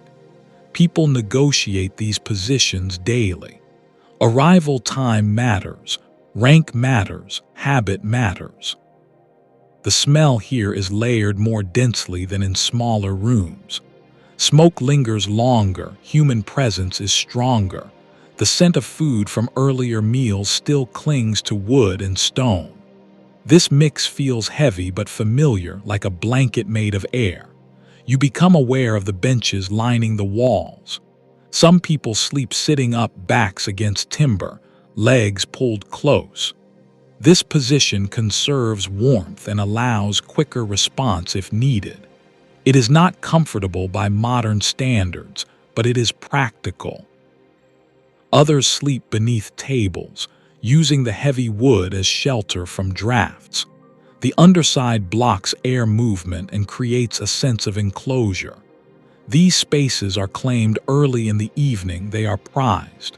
There is a quiet understanding about where children sleep, close to adults, close to warmth, rarely alone. Their breathing is lighter, their movements more frequent. Adults adjust around them instinctively. You hear a child murmur in sleep, then settle again as a hand rests briefly on their shoulder. No words, just presence. Care continues through the night. In the Great Hall, privacy is limited to what you can create with posture and stillness. Turning your face toward the wall, pulling fabric over your head, closing your eyes and trusting that others will respect the boundary. You realize how much social behavior carries into sleep. Courtesy remains. People avoid stepping too close, they move slowly. They whisper apologies if contact is unavoidable. These habits maintain harmony in shared rest. There is also an awareness of fire here that is sharper than elsewhere. The hearth is larger, its embers broader. It provided light and heat for many hours earlier, but now it must be watched carefully. Someone is always responsible, even while resting nearby. You sense that responsibility passing quietly between people, a shift, a glance, a moment of alertness, then rest again. This shared guardianship reduces individual burden. The Great Hall feels exposed yet also communal. No single door separates you from others. Instead, the group itself provides security, many eyes, many ears, many bodies ready to respond. There are accounts that describe great halls as uncomfortable places to sleep, cold, noisy, drafty. Others describe them as lively, warm, reassuring. Both can be true. Experience depends on season, population, and your place within it. You adjust your position slightly, careful not to disturb those beside you. The movement is small, almost ceremonial. Each adjustment acknowledges the presence of others.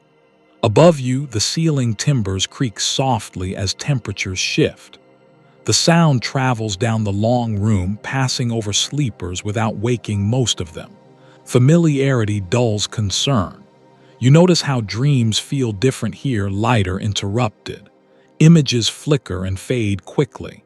Sleep in the Great Hall rarely plunges deep. It hovers, ready to break. This readiness has value. If something happens, response is immediate. A noise brings many awake at once. There is no isolation. You think about how this contrasts with modern ideas of rest as a solitary retreat. Here, rest is collective. Your sleep depends on the behavior of others, their stillness supports yours. As hours pass, the hall grows quieter. Early sleepers remain still, late arrivals settle, movement slows, the room finds a shared rhythm. You hear the guards call again, marking another hour. The sound fills the hall briefly, then fades. Time passes. Your body relaxes further now. Not because conditions improve, but because they stabilize. Nothing new has happened. Predictability returns. The Great Hall becomes less a place and more a presence, a container holding many small lives in pause. You feel the cold press in again, reminding you to tuck fabric tighter. Someone nearby does the same. Movements mirror each other unconsciously. In this shared space, individual discomfort blends into collective endurance. No one sleeps perfectly, everyone sleeps enough. You let your thoughts drift, carried by the low murmur of breathing and the weight of the night. The hall no longer feels vast, it feels inhabited. Sleeping here teaches you something simple and enduring. Rest does not require isolation, it requires trust. Trust that others will watch, respond, and share the burden of night. As your awareness softens again, you allow yourself to sink back into this communal stillness. The Great Hall holds you, not gently, but reliably. Stone walls, timber beams, bodies at rest, all waiting together for the slow return of morning light. Your rest shifts again as you imagine a different sleeping space within the same walls. Not the Great Hall this time, but a chamber set apart, a room with a door that closes more fully, with thicker walls and fewer drafts. This is where nobles sleep, or at least where they try to. Privacy exists here in greater measure, but peace is not guaranteed. You feel the difference immediately. The air is slightly calmer, sounds arrive softened, filtered by wood and fabric. The room is smaller, easier to warm, easier to control. Yet even here, stone asserts itself. Cold radiates from the walls, damp lingers in corners. The castle never truly loosens its grip. The bed itself is raised, supported by a wooden frame laced with rope. The ropes creak softly when you move, stretching and settling under weight. This structure lifts you away from the floor, reducing dampness and cold. It is a clear improvement, and one that marks status unmistakably. On top of the frame rests a mattress stuffed with straw, wool, or feathers depending on wealth. Feather beds are softer, but they shift easily, forming hollows that must be adjusted. Straw beds are firmer, more predictable. Preferences vary. Comfort is subjective even here. Layers of bedding cover the mattress, sheets of linen, blankets of wool, perhaps a fur coverlet in colder months. These layers trap warmth more effectively than anything available in shared spaces. You feel the difference as you settle in. The cold still exists, but it presses less insistently. Curtains surround the bed on all sides, hung from a wooden frame. When drawn, they create a small enclosed world. Air within this space warms slightly from your body heat. Drafts are slowed, light from outside fades further. This enclosure feels protective, almost cocoon-like. These bed hangings serve another purpose. Privacy in a castle, true privacy, is rare. Even nobles share their chambers with servants, attendants, and guards. Curtains provide visual separation, at least allowing rest without constant awareness of others watching. You hear movement beyond the curtains. A servant shifts on a pallet near the door. Their presence is reassuring. They sleep lightly, ready to respond if needed. Nobles rarely sleep alone. Someone is always within call. The room smells different from the Great Hall. Less smoke, more fabric. Wood furniture holds the scent of polish and age. The air feels heavier but cleaner. Windows are shuttered tightly, reducing drafts but also limiting fresh air. This is a calculated trade. You notice a small chest near the bed. Inside are personal items, clothing, documents, perhaps a valuable object kept close at night. Theft is less likely here, but caution remains. Important things stay within reach. There is a quiet tension that accompanies this comfort. With separation comes vulnerability. Fewer people nearby means fewer immediate witnesses. That is why guards remain close, even if unseen. The sense of safety relies on layers, not isolation. You lie still and listen. Sounds reach you faintly now, a guard's call is muffled, footsteps blur into the background. The castle feels farther away, as though you have stepped into a smaller version of it. Yet fear does not vanish. Fire remains a concern, curtains and bedding are flammable, candles are used carefully, often extinguished before sleep. A small lamp might burn low on a shelf watched by a servant until embers fade. You imagine the careful rituals that precede sleep here, checking shutters, ensuring candles are out, drawing curtains, positioning weapons nearby. These actions repeat nightly, reinforcing habit and calm. The bed itself creaks softly as you shift, the ropes respond, adjusting to your weight. This sound is gentle, familiar. Many people grew up with it, finding silence more unsettling than noise. You feel the advantage of elevation now. The cold is less sharp, damp does not press upward. The mattress yields slightly, supporting your body more evenly. Muscles relax more fully. And yet, sleep remains segmented. You drift, wake lightly, drift again. Comfort improves, but it does not erase the rhythms shaped by centuries of habit. There is debate among scholars about how much better nobles slept compared to others. Some argue that improved bedding and privacy made a significant difference. Others point out that responsibility, anxiety, and vigilance countered these comforts. Leadership brings its own restlessness. You consider this as you lie there. Even in this chamber, thoughts intrude, decisions made during the day, concerns about land, loyalty, weather, conflict. Sleep here carries weight. The mind does not fully empty. You hear a faint movement near the door, the servant shifts position, perhaps responding to a sound only they noticed. Then stillness returns.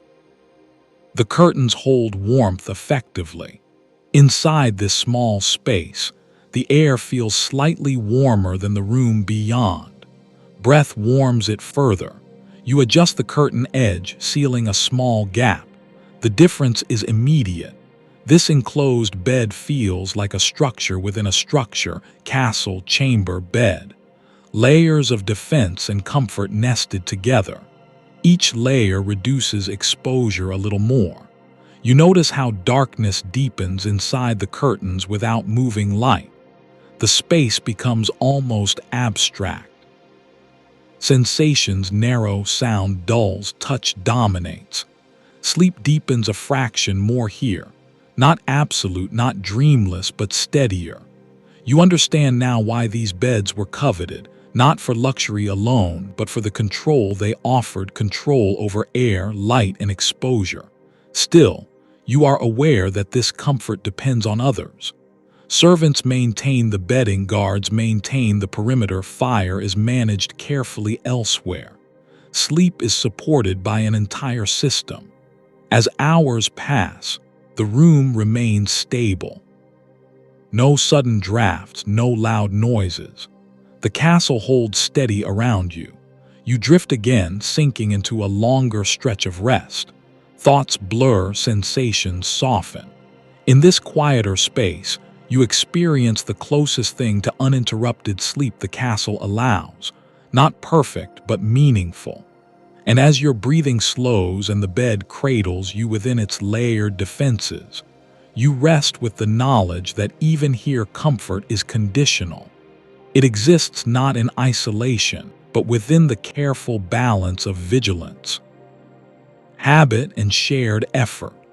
Wrapped in fabric, elevated from stone, sheltered by wood and curtain, you sleep as well as one can inside these walls, waiting with everyone else for the slow, inevitable return of morning. Your sleep lightens again, not because of sound or cold, but because someone nearby stirs with purpose. This kind of movement feels different, careful, focused.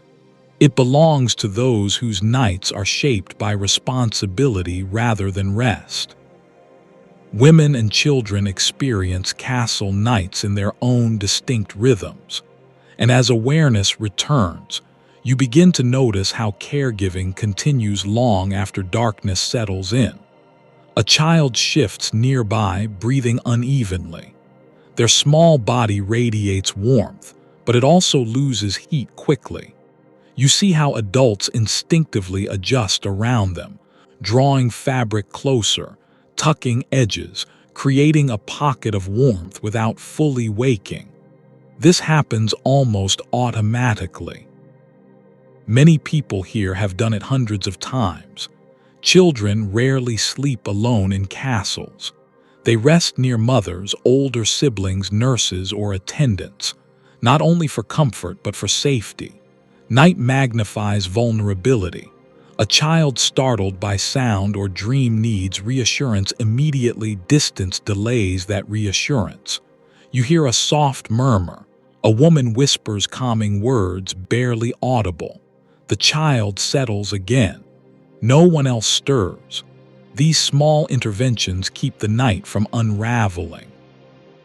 Women often sleep lighter for this reason. Their rest is segmented, shaped by listening as much as breathing. They wake to small sounds that others ignore: a whimper, a cough, a restless shift. Caregiving does not pause simply because the day has ended. This pattern appears frequently in letters and household accounts. Night duties were understood as part of daily life: feeding infants, comforting children, tending to the sick. These tasks belonged largely to women regardless of status. You notice how bodies are arranged to support this role. Children placed between adults, infants close to the chest for warmth and access, bedding arranged to allow quick movement without stepping away entirely. There is a practical wisdom here. Cold is less severe when bodies cluster. Fear is easier to manage when someone familiar is close. These arrangements are not sentimental, they are efficient. You hear the faint sound of fabric moving as a woman adjusts her position, rising just enough to check on a child. She touches their forehead briefly, assessing warmth. Satisfied, she settles back down. The movement is smoothly practiced, barely disruptive. This kind of night care extends beyond children. Older family members receive similar attention. Someone coughing nearby draws quiet concern. A hand offers water from a cup kept close. These moments happen in near silence, guided by familiarity rather than urgency. There is discussion among historians about how exhausting this constant care must have been. Some argue that women adapted to lighter sleep patterns naturally. Others suggest chronic fatigue was common. Both may be true. Survival required adaptation, but it did not erase strain. You sense this strain in the way caregivers move, efficient but careful, quick but gentle. They do not fully surrender to sleep even when they rest. Children experience the night differently. Dreams come more easily. Fear arrives without warning. Darkness transforms familiar spaces into uncertain ones. A child wakes suddenly, breath quick, searching for reassurance. It comes immediately: a voice, a touch, sometimes a brief prayer, sometimes a story whispered just loud enough to anchor the mind. These responses are learned, they calm without waking others. You notice how adults shield children from the harshest realities of the night.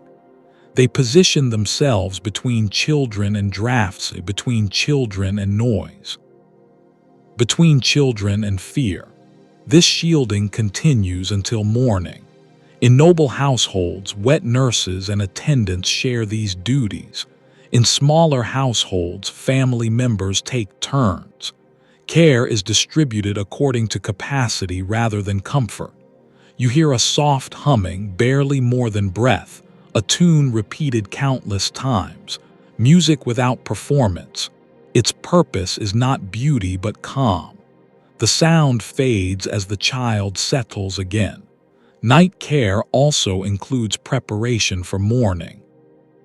Clothes are laid within reach. Small tasks are completed quietly to ease the coming day. Even in rest, thought moves forward. You feel how this constant readiness shapes the atmosphere. Sleep here is responsive, flexible, ready to bend rather than break. Women also manage the practical needs of the night. They remember where the chamber pot is placed for children. They keep water nearby. They anticipate needs before they arise. This anticipation reduces disruption. Children sense this attention even while asleep. Their breathing slows when reassurance arrives. Their bodies relax. Night becomes survivable rather than frightening. You think about how this shared closeness influences emotional development. Children grow up surrounded by others at night. Solitude is rare. Fear is met quickly. Comfort is communal. Some scholars suggest that this environment fostered resilience. Others argue it limited independence. The truth likely varies by individual. What remains clear is that night care was central to daily life. You hear another quiet interaction nearby. A woman shifts a blanket away from a child's face, ensuring easy breathing. The movement is gentle, precise. The castle itself seems to respond, settling around these small acts of care. Sounds remain low, air stays still, the night holds. You realize that sleep here is layered not only by space but by responsibility. Some rest deeply, others hover near wakefulness. Both states are necessary. Caregivers rarely experience uninterrupted sleep. Their rest arrives in fragments, yet they continue night after night. This endurance sustains the household as much as any wall or guard.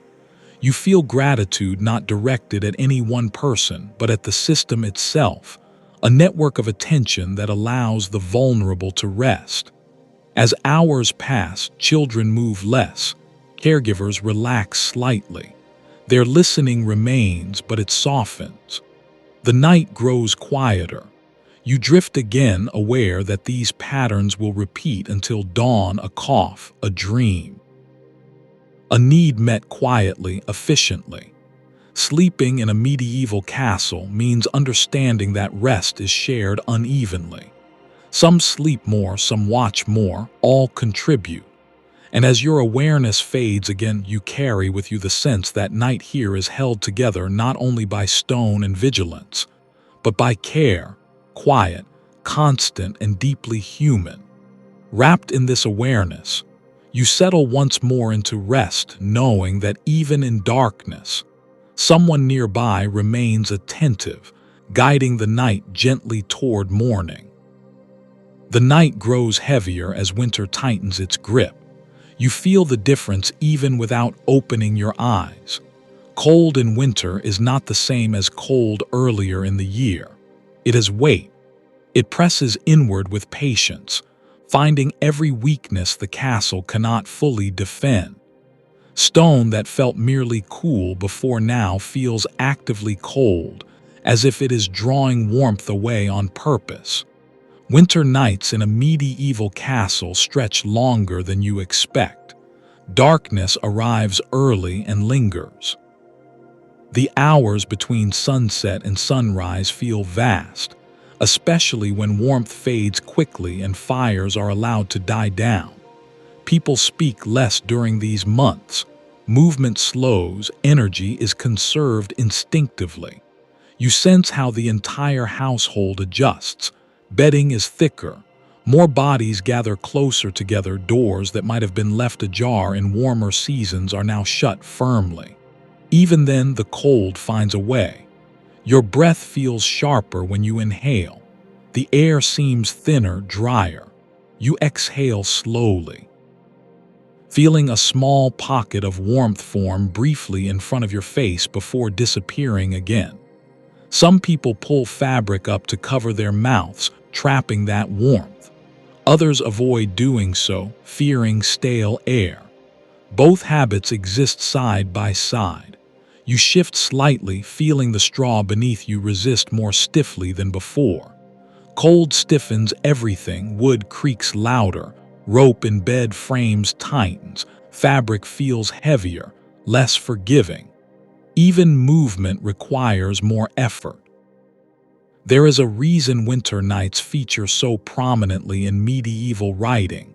Letters, sermons, and chronicles mention them often, usually in the context of endurance. Surviving the cold was not dramatic heroism, it was quiet persistence. You remember earlier how fires shaped the evening. In winter, the temptation to keep them burning longer is strong, yet fear restrains it. A fire left too lively through the night risks disaster. Many choose cold over flame. The decision is made nightly.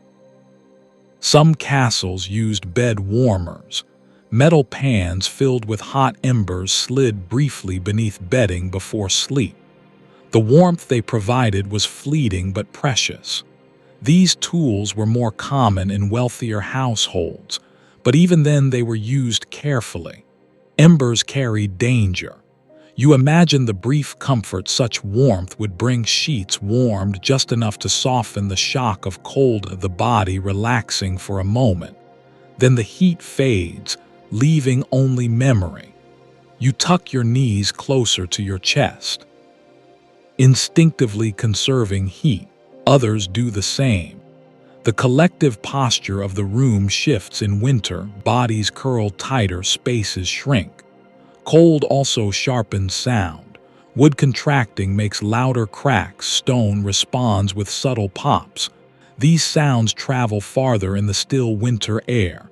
Each noise stands out briefly, then fades. You listen, alert but calm. Winter nights teach patience. Sudden movements waste heat. Stillness preserves it. The smell of the castle changes too. Smoke lingers longer in winter, trapped by closed shutters and heavy air. Wool smells stronger when damp with condensation from breath. The scent of people grows heavier. Fresh air is rare.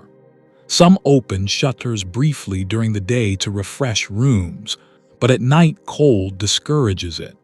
People accept stale air in exchange for warmth. Health advice of the time reflects this compromise. Better to be warm than fresh, especially for the elderly and children.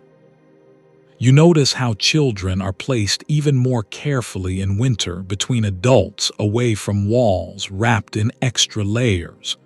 Their small bodies lose heat quickly. Caregivers remain vigilant.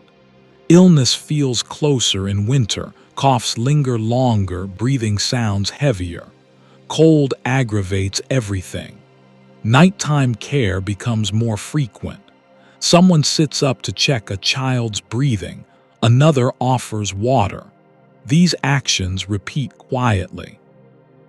There is uncertainty among historians about how many winter deaths occurred directly from cold inside castles. Some argue the structures offered adequate protection. Others point to evidence of frostbite, respiratory illness, and exhaustion. What is certain is that winter demanded constant attention. You feel that attention now. Even as you rest, a part of your mind monitors warmth. Are your feet covered? Is your neck exposed? Has the blanket shifted? You adjust fabric again, slow and careful. Each movement risks letting cold in. You move only when necessary. The cold also changes how time feels. Minutes stretch, hours feel longer. Without daylight to break the darkness, night becomes an extended test of patience. Bells marking the hours feel more significant. Each one means progress toward dawn. You hear a distant bell now, muted by stone and distance. The sound carries reassurance. Time is moving, you are not trapped in an endless night. In winter, guards work harder. Cold stiffens muscles. Wind cuts through clothing. Yet patrols continue. Their presence feels even more important now. Fire is more dangerous. Theft is more tempting. Hunger presses harder. You imagine a guard stamping feet quietly to keep blood moving, wrapping a cloak tighter, pausing briefly near a sheltered spot before continuing. Vigilance costs more in winter. Inside, people sleep lighter. Dreams fragment. Waking moments come more often. Cold pulls you toward consciousness repeatedly. You respond by pulling fabric closer, tucking deeper, then drifting again. There is a moment in the deepest part of the night when cold feels most intense. Fires are long dead, body heat has stabilized, the castle feels its coldest. This is when endurance matters most. You breathe slowly, minimizing heat loss. Breathing through the nose warms air slightly before it reaches the lungs. People knew this intuitively. Some press hands between thighs or beneath armpits, protecting vital warmth. These gestures are small, almost unconscious. You sense others doing the same. The room shifts with tiny movements, then stills again. Despite the cold, sleep comes in waves, not deep but real. Fatigue outweighs discomfort. Eventually, the body adapts, finding a balance between shivering and stillness. There is a strange clarity that arrives in winter nights. Thoughts simplify, desires narrow. Warm, rest, morning. Everything else fades. You think briefly about how modern heating has changed expectations. Here, warmth is earned nightly, appreciated when found, never assumed. This makes small comforts meaningful: a thicker blanket, a closer body, a draft blocked successfully. Each feels like a victory. As the night wears on, the cold stops intensifying. It settles. This plateau allows deeper rest to return. Muscles loosen slightly, breathing steadies.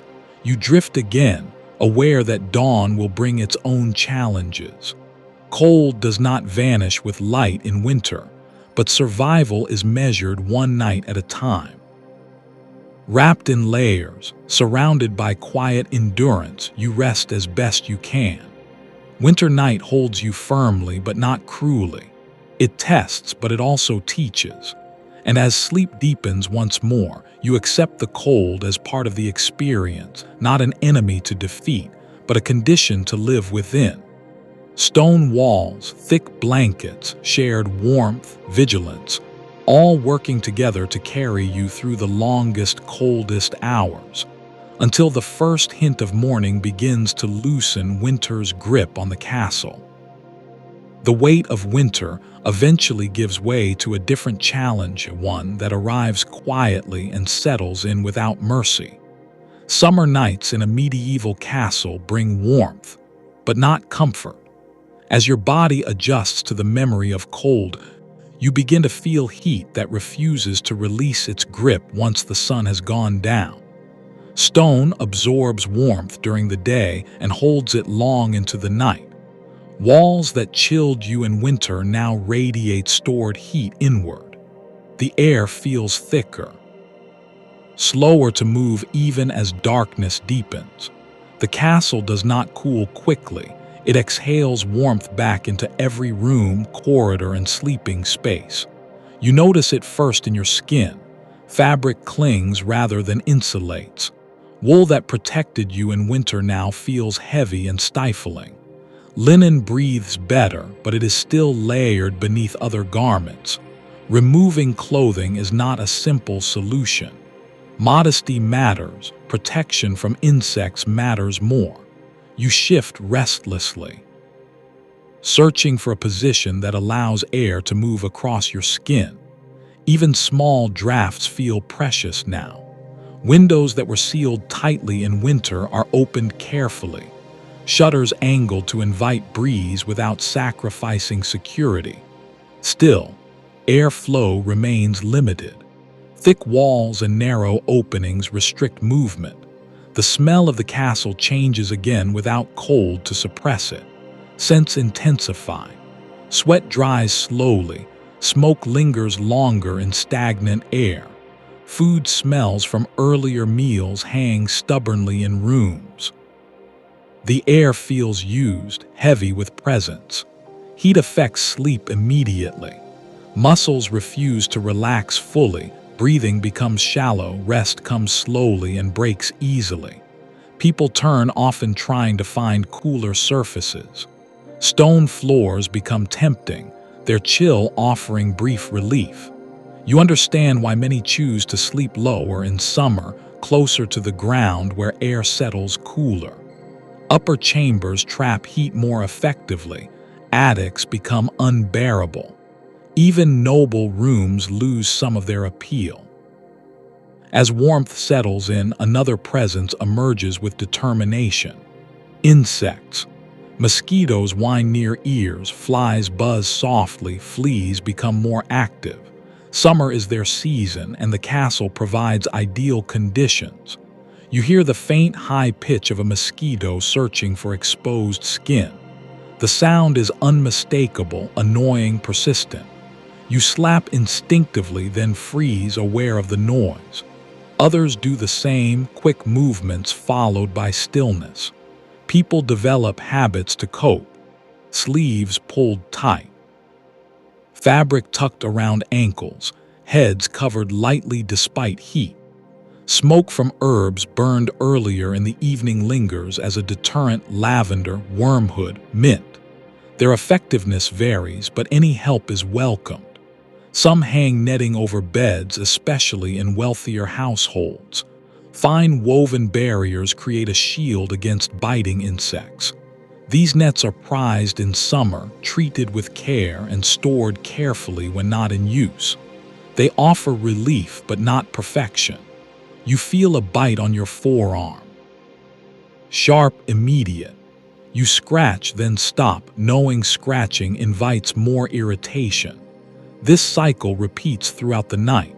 Insects do not rest when you do.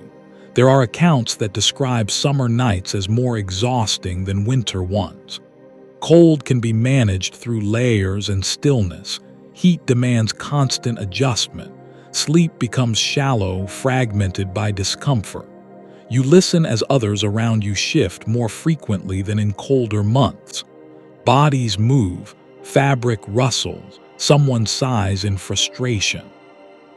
The room never fully settles. Heat also amplifies sound. Without the dampening effect of cold, small noises carry farther. A cough feels louder, a whispered word travels more easily. The castle seems awake even when it rests. You notice how fire behaves differently now. Hearths are used minimally, cooking is done earlier, flames are smaller. Light comes from candles and lamps rather than open fires. The air cannot handle more heat. This changes the rhythm of evening. Activity winds down earlier. People seek cooler spaces as soon as daylight fades. Night becomes a time for endurance again, but of a different kind. You find yourself longing for movement, but movement brings sweat, sweat brings discomfort. Stillness becomes both relief and burden. Animals shift differently in summer too. Dogs pant softly, cats stretch out seeking cool stone. Livestock brought indoors in winter now remain outside when possible. Their absence reduces heat and smell slightly. Water becomes more important. Cups are kept close. A sip offers brief relief, cooling mouth and throat. Supplies are limited, but care is taken to keep water available overnight, especially for children and the sick. Children struggle more with summer nights. Heat irritates, insects bother sensitive skin, sleep becomes restless. Caregivers respond with quiet patience, fanning lightly, adjusting covers, whispering comfort. You feel the air move briefly as someone nearby waves a piece of cloth, creating a small breeze. The relief is immediate, though short-lived. Air settles again. There is disagreement among historians about how effective medieval cooling strategies truly were. Some argue that architectural features like thick walls and small windows moderated heat better than we assume. Others point to descriptions of sleepless nights and exhaustion. Both likely hold truth depending on location and weather. You press your palm against the stone beside you. It is cooler than fabric, but not cold. The sensation grounds you. Stone remains reliable even when air does not. You adjust your position to place more skin against this surface. Many people do the same, seeking contact with cooler materials. Wood and stone offer brief comfort. As the night stretches on, the heat does not disappear, but it becomes familiar. The body adapts again. Sweat cools skin, breathing slows, fatigue asserts itself. Insects continue their work. You feel another bite, then another. Annoyance flares, then fades. There is nothing to be done now. You begin to understand that summer nights test patience more than strength. Cold demands endurance, heat demands tolerance. Sleep arrives in shorter bursts, drift, wake, drift again. Dreams are vivid, fragmented, shaped by discomfort. You wake unsure how long you have rested. Some people rise during the night to walk briefly, seeking cooler air near open windows or courtyards. Movement offers relief but risks fatigue. Choices are weighed carefully. You remain where you are, conserving energy. The stone holds steady beneath you. The room breathes slowly. Eventually, the deepest part of night arrives. The air cools slightly, just enough to be noticeable. This small change feels like a gift. Muscles relax a fraction, breathing deepens. You take advantage of this moment, settling into stillness. The insects quiet a little, the air shifts. Summer night never becomes truly cool, but it becomes tolerable enough to allow rest. You drift again, knowing that dawn will bring heat back quickly. Morning sun will warm stone once more, another cycle will begin. For now, you rest in the imperfect balance of summer night, warmth pressing in, insects buzzing, stone offering brief relief. Sleeping in a medieval castle teaches you that comfort is always conditional. It shifts with season, weather, and circumstance. There is no perfect night, only adaptation. And as you sink into another shallow stretch of sleep, you accept summer for what it is. Not an enemy, not a gift, but a challenge to be met quietly, patiently, until light returns and the castle wakes again. As the warmth of summer settles into memory, your thoughts drift toward the quiet routines that prepare people here for sleep. Regardless of season, night does not arrive unannounced in a medieval castle. It is invited carefully through habit and repetition long before anyone lies down. The mind is guided toward rest by familiar actions performed in the same order night after night. You feel this rhythm now even as you lie still. Earlier in the evening, before darkness fully claimed the stone, people moved with purpose. Tools were set aside, fires were banked, animals were fed one last time. These acts signaled the body that the active part of the day was ending. Prayer plays a central role for many. Whether whispered alone or spoken softly in small groups, These moments help mark the transition from doing to resting. Words repeated nightly carry comfort through familiarity. Even those less devoted still pause during these moments, recognizing their place in the shared routine. You remember hearing voices earlier, low and steady, echoing gently through corridors. The cadence was calm, unhurried. These sounds linger in memory now, smoothing the edge between wakefulness and sleep. Hands were washed before night when water allowed not only for cleanliness, but as a signal. The feel of cool water on skin marked the end of labor. In winter, this step was shortened or skipped.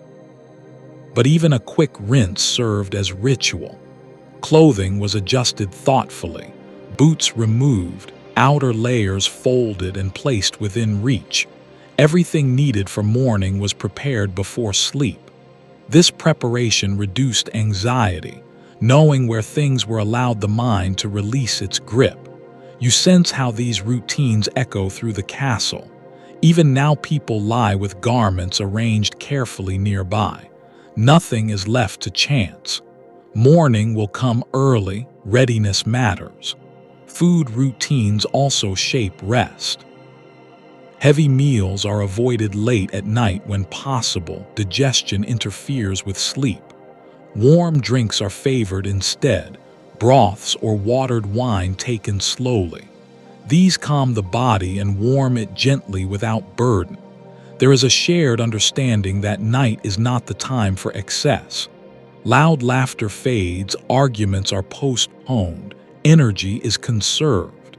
This restraint is learned, not enforced. The night demands it. You think about how these habits affect the body over time. Repetition trains the nervous system. The same actions performed nightly guide the body toward rest even when conditions are imperfect. Cold, heat, noise, discomfort.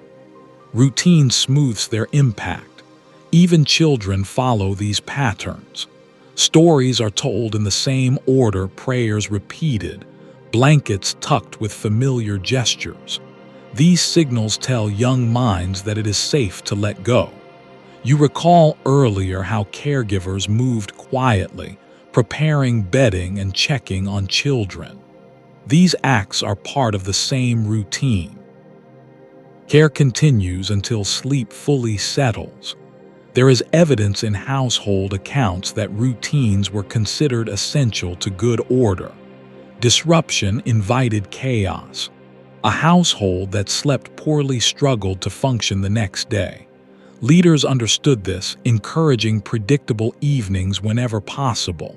You feel the effect of that predictability now. Despite discomforts, your body knows what comes next. Breathing slows, muscles loosen, thoughts soften. Night routines also include reflection.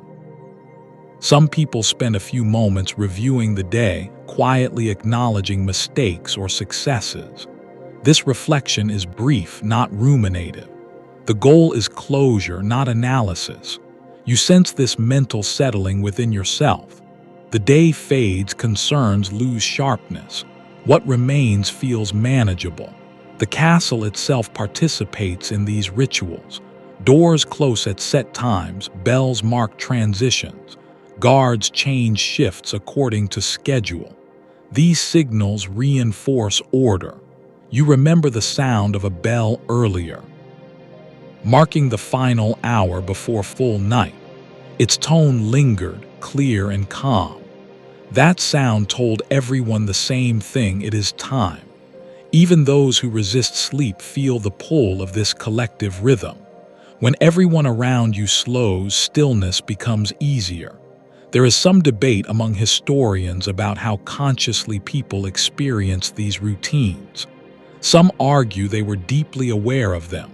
Others suggest they operated mostly on instinct. Likely both are true. Habit becomes instinct over time. You feel that instinct now. Your body recognizes the shape of the night. It knows what is expected. Resistance fades. Night routines also serve a social function. They remind everyone that rest is shared, that no one is meant to push endlessly, that the castle itself requires periods of quiet to function. You think briefly about how modern life often ignores this. Lights stay on, work stretches late, signals blur. Here boundaries are clearer, darkness demands respect. As the hours pass, these routines continue to work quietly beneath awareness. Even when sleep breaks, returning to rest feels easier because the structure remains. You adjust your position slightly, the movement smooth and familiar. This too has become part of your routine now. Find warmth, find stillness, let go. The presence of others reinforces this pattern. Their breathing steadies, their movements slow, collective calm spreads. You notice how your thoughts drift more gently now. They do not race, they float untethered from urgency. Routine has done its work. There is comfort in knowing that tomorrow will follow a similar pattern: morning tasks, day labor, evening winding down, night rest. Predictability brings peace. Even in uncertain times, these small certainties anchor people. You feel anchored now, held not by comfort but by familiarity. The castle settles deeper into night. No new sounds arise, no new movements disturb the pattern. The rhythm holds. You allow yourself to sink further into it, trusting the habits that have guided countless nights before this one. Sleeping in a medieval castle is never effortless, but it is supported by these quiet rituals. They soften edges, they prepare the mind. As you drift again towards sleep, you carry with you the sense that rest here is not accidental. It is cultivated carefully night after night through repetition and care. Wrapped in this rhythm, you rest more fully now. The day has been released. The night is underway. And within the steady pulse of routine, sleep comes as gently as it can, guiding you onward toward the deeper hours before dawn. You wake without alarm, without urgency, simply because your body decides it is time. This moment feels familiar, almost expected. Sleep here does not follow a single long arc. It arrives in pieces, drifting in and out like tide against stone. You are now in the middle of the night, awake but not fully alert, suspended between rest and readiness.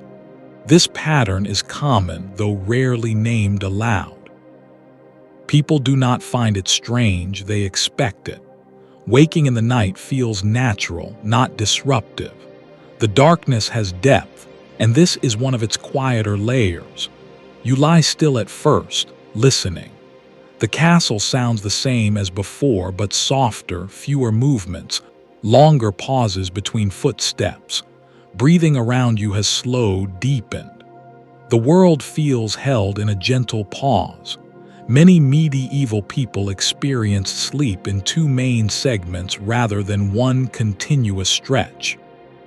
The first came soon after nightfall, the second arrived closer to dawn. Between them lay this waking interval, calm and unhurried. People called it many things or nothing at all. It was simply part of the night. You feel no pressure to force sleep back immediately. There is time. No glowing clock reminds you of obligations. The bell that marks the hours will sound when it does. Until then, this moment belongs to you. You shift slightly, careful not to disturb others. The straw rustles softly. No one reacts. This waking interval is shared, even if unspoken. Others nearby are likely awake too, eyes open in the dark, thoughts drifting. Some use this time for quiet reflection. Thoughts wander without urgency. The mind feels open, less burdened. Problems seem distant, ideas feel softer. You think about the day that passed, the rhythm of work, the small interactions. Nothing presses for resolution. The night does not demand answers, it offers space. Others whisper prayers during this time, not out of obligation, but habit. Words spoken softly feel different in the dark. They carry weight without urgency. Even those who are not deeply religious may repeat familiar phrases. Comfort lies in repetition. You hear a faint murmur nearby, someone speaking quietly to themselves. The sound fades quickly. No one responds. Privacy is respected in these moments. Some people rise during this interval. They stretch gently, walk a few steps, check on animals or children. These movements are slow and purposeful, never rushed. The castle accommodates this wakefulness without complaint. You consider rising too, but choose not to. Stillness feels better. Your body remains warm, the cold beyond the blanket reminds you what waits outside. This waking period allows the body to adjust. Muscles relax further, breathing steadies. The mind clears residue left by dreams. Dreams feel closer now, easier to recall. Fragments linger, images blur. You let them pass without holding on. There is discussion among historians about whether this segmented sleep was universal or simply common. Evidence appears in diaries, medical writings, and literature. The pattern seems widespread, shaped by darkness and routine rather than biology alone. Here in the castle, the pattern makes sense. Night is long, darkness deep. Sleep adapts accordingly. You feel no frustration about being awake. There is no sense of failure. This is not insomnia. It is rest unfolding in its own way. The castle itself seems to recognize this interval. Guards move quietly, fires are checked, small tasks are done without fanfare. Night is not a void. It is active in its own restrained way. You notice how calm this wakefulness feels compared to daytime alertness. There is no rush of thought, no need to plan. Awareness exists without tension. You shift your hands beneath the blanket, feeling warmth settle again. Your body remains at ease. Some people use this time for intimacy, for quiet conversation. For moments that require darkness and privacy, others simply lie and listen. There is no single rule. You hear a soft footstep in the distance, then another. A guard passes, marking time without words. The sound reassures you. The night continues to be held. You close your eyes again, not because sleep is forced, but because it feels natural. The waking interval has done its work. The mind has cleared, the body is ready to drift again. Sleep returns differently this time. It feels deeper, heavier. The earlier rest prepared the ground. Now the body can settle more fully. You sink back into the bedding, aware that this second stretch of sleep often carries people closer to morning. It is steadier, less interrupted. Breathing slows further, thoughts soften into indistinct shapes, awareness fades gently. The castle remains quiet, no new sounds arise. The night holds steady. This pattern repeats across countless nights: wake, rest, wake again. It is not spoken of as a strategy. It is simply how life fits into darkness. You realize that modern expectations of uninterrupted sleep are shaped by artificial light and fixed schedules. Here, without those pressures, rest follows a more flexible path. There is comfort in this, no struggle, no judgment. Wakefulness is allowed its place. You drift deeper now, carried by familiarity. The body knows this rhythm, it has followed it before. Dreams return softer and longer, images flow without sharp edges. The waking world recedes. As sleep deepens, you feel prepared for whatever comes next. Another waking, another sound, another hour passing. Nothing feels threatening. The night is no longer something to endure, it is something to move through gently in stages. And as you sink into this second rest, you do so with trust. Trust in the routine, trust in the castle, trust in the knowledge that waking and sleeping are both parts of the same quiet cycle, guiding you steadily toward dawn. When sleep loosens again, it does so differently this time.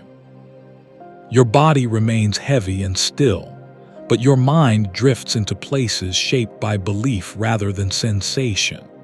Dreams come more vividly now, colored by the darkness and the quiet hours that surround them. In a medieval castle, dreams are not dismissed as meaningless. They are watched, remembered, sometimes feared.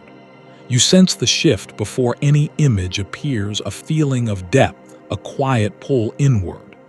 The castle around you fades, replaced by scenes that feel symbolic rather than literal. A corridor that stretches too long, a door that refuses to open, a fire that glows without heat. These images do not frighten you outright, but they linger with intention. People here do not speak of dreams lightly. Morning conversations sometimes include them, shared cautiously, especially if the dream felt unusual. A dream might be seen as a message, a warning, or a reflection of inner imbalance. The boundary between waking and dreaming feels thinner in this place, especially at night. You recall how sermons and stories often framed dreams as meaningful. Some were believed to come from divine sources, others from bodily causes, a heavy meal, an illness, a restless mind. Not every dream mattered, but none were entirely ignored. As your dream unfolds, you feel yourself walking through a familiar part of the castle, though details blur and shift. The walls seem taller, the light dimmer. You recognize the place without knowing why. This recognition carries weight.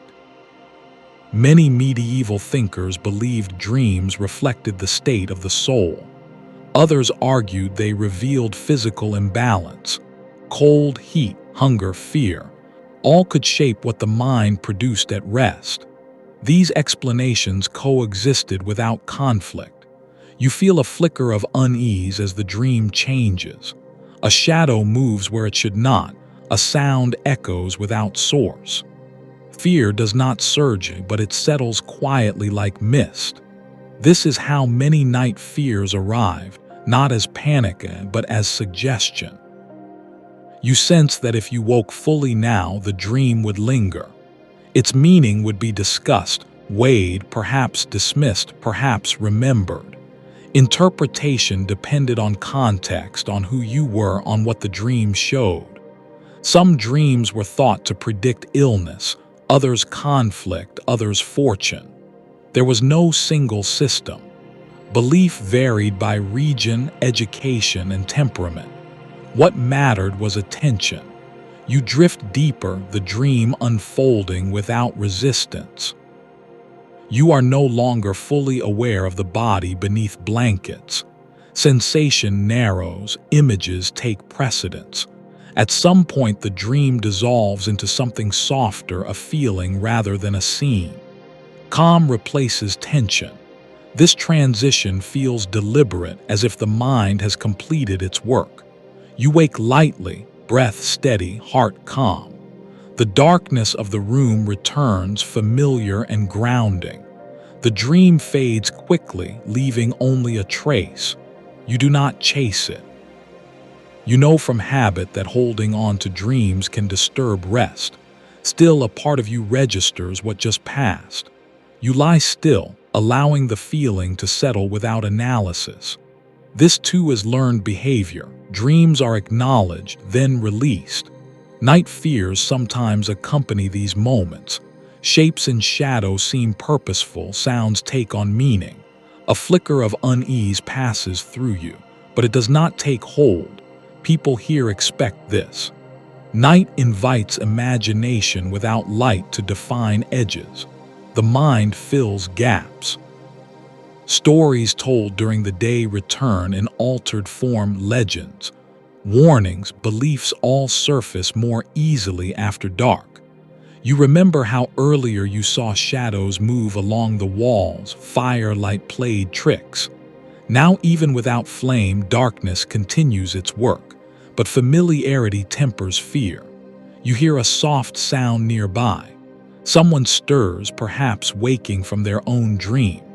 A sigh follows, then stillness returns. These shared moments of half-waking create quiet reassurance. You are not alone in this experience.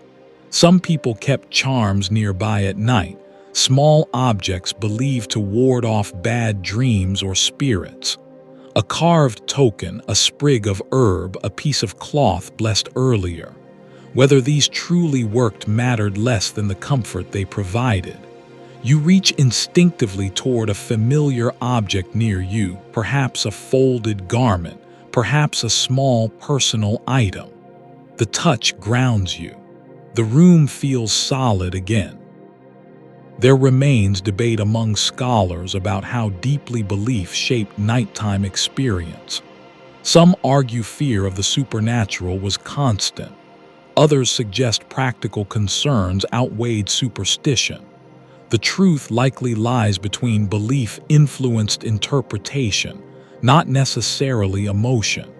You notice that fear does not escalate. It passes like a wave, replaced by calm. This resilience is learned night after night. People face the same darkness and emerge intact. The castle itself feels less threatening now. Sounds have returned to normal patterns. No unfamiliar movement, no sharp noise. Just breathing, stones settling, time passing. You close your eyes again, allowing sleep to return. The dream world feels quieter now, less insistent. The mind has processed what it needed to. In this second half of the night, dreams tend to soften. They stretch longer, blur more easily. Sleep deepens without as many interruptions. You sense dawn approaching in an abstract way, not through light, but through a subtle shift in air and sound. The deepest part of night has passed. The mind relaxes further. Dreams continue, but they feel less charged. Images drift without urgency. You move through them without resistance. This cycle of dreaming and waking has repeated countless times within these walls. People learn to trust it. Night fears lose their power through repetition. You feel that trust now. The darkness no longer feels heavy, it feels familiar. As sleep settles again, you carry with you the understanding that dreams here are part of life, not disturbances. They are shaped by belief, by body, by environment. They come and go without demanding resolution. Wrapped in darkness, held by stone and habit, you rest more deeply now. Fear fades, dreams soften. The night continues its slow, steady movement toward morning, carrying you with it, calm and untroubled. Through the last quiet hours before light returns, your sleep lightens once more, not from discomfort, but from a subtle change in the air around you. Something has shifted. It is not light yet, but the quality of the darkness feels different. The deepest part of night has passed, and with it comes a fragile stillness that feels almost ceremonial. Illness lives close to sleep in a medieval castle, and in these quiet hours before dawn, its presence becomes more noticeable. You hear it in breathing that sounds heavier than before, a cough that repeats too often, a restless movement that does not settle easily. Night makes these signs harder to ignore. Castles gather people tightly, and where people gather, sickness travels easily. Shared air, shared bedding, shared spaces. Even in households with careful routines, illness slips through. Cold nights aggravate lungs, damp stone aches in joints, fatigue weakens resistance. You sense someone nearby shifting again and again, unable to find comfort. Their breathing comes in uneven waves. This is familiar. Night often makes illness feel worse. Pain sharpens. Worry grows louder in the dark. Caregivers respond quietly. A woman rises, her movement careful and practiced. She brings water, lifting a cup slowly, helping someone drink without spilling. The sound of swallowing is faint but reassuring. No words are spoken. They are not needed. People understood that night demanded gentler responses. Panic wastes energy, calm preserves it. Illness is met with patience rather than urgency, unless danger becomes clear. There are records that describe how sickness was managed overnight. Fires kept low but steady, extra blankets offered, windows adjusted slightly to balance air and warmth. These small acts mattered. You feel how illness changes the rhythm of sleep around you. Others rest more lightly, listening. Someone coughs and several people stir briefly, then settle again. Shared awareness does not fade completely. You notice how the smell of the room shifts subtly. Breath carries a heavier scent. Herbs placed earlier to freshen air now serve another purpose. Some believe they protect against sickness, others simply appreciate the comfort. There is uncertainty even now about how effective these measures truly were. Medical understanding varied widely. Some treatments helped, others did little. What mattered most was care, attention, presence. You hear a whispered prayer nearby, not formal, not loud, a few words spoken softly into the dark. These prayers are not dramatic appeals. They are familiar phrases spoken many times before. Their repetition calms both speaker and listener. Children sleep lighter near illness. They stir easily, sensing change. Caregivers respond quickly, soothing without explanation. Fear is not useful here. You think about how different this is from modern separation of the sick. Here, illness remains within the community. Isolation is rare, support is immediate. This closeness carries risk, but it also brings comfort. No one is left alone in the night unless absolutely necessary. Even those dying are rarely isolated. Presence matters more than prevention. You lie still, listening, aware of the fragility of bodies around you. Sleep does not erase vulnerability, it highlights it. At some point, the coughing eases, breathing steadies, the caregiver returns to their place, resting lightly. The crisis passes for now. The castle settles again, but not into full rest. A watchfulness remains. Illness reminds everyone that the night is not only about sleep, but survival. You feel your own body checking quietly, warm enough, breathing easy, no pain. Gratitude passes through you without words. Illness shapes how people think about rest. Sleep is not just recovery from labor, it is preparation for endurance. A sick body needs different care, more warmth, more attention, less movement. People adjust instinctively. They shift sleeping arrangements, they give up warmer spots. They accept discomfort so others may rest better. These sacrifices happen quietly without discussion. You sense one such shift nearby. Someone moves away from the hearth, making room for the ill. The cold touches them immediately, but they accept it. This gesture goes unnoticed, but it matters. There are moments when illness worsens suddenly. Tonight it does not, but the possibility lingers, shaping the quiet.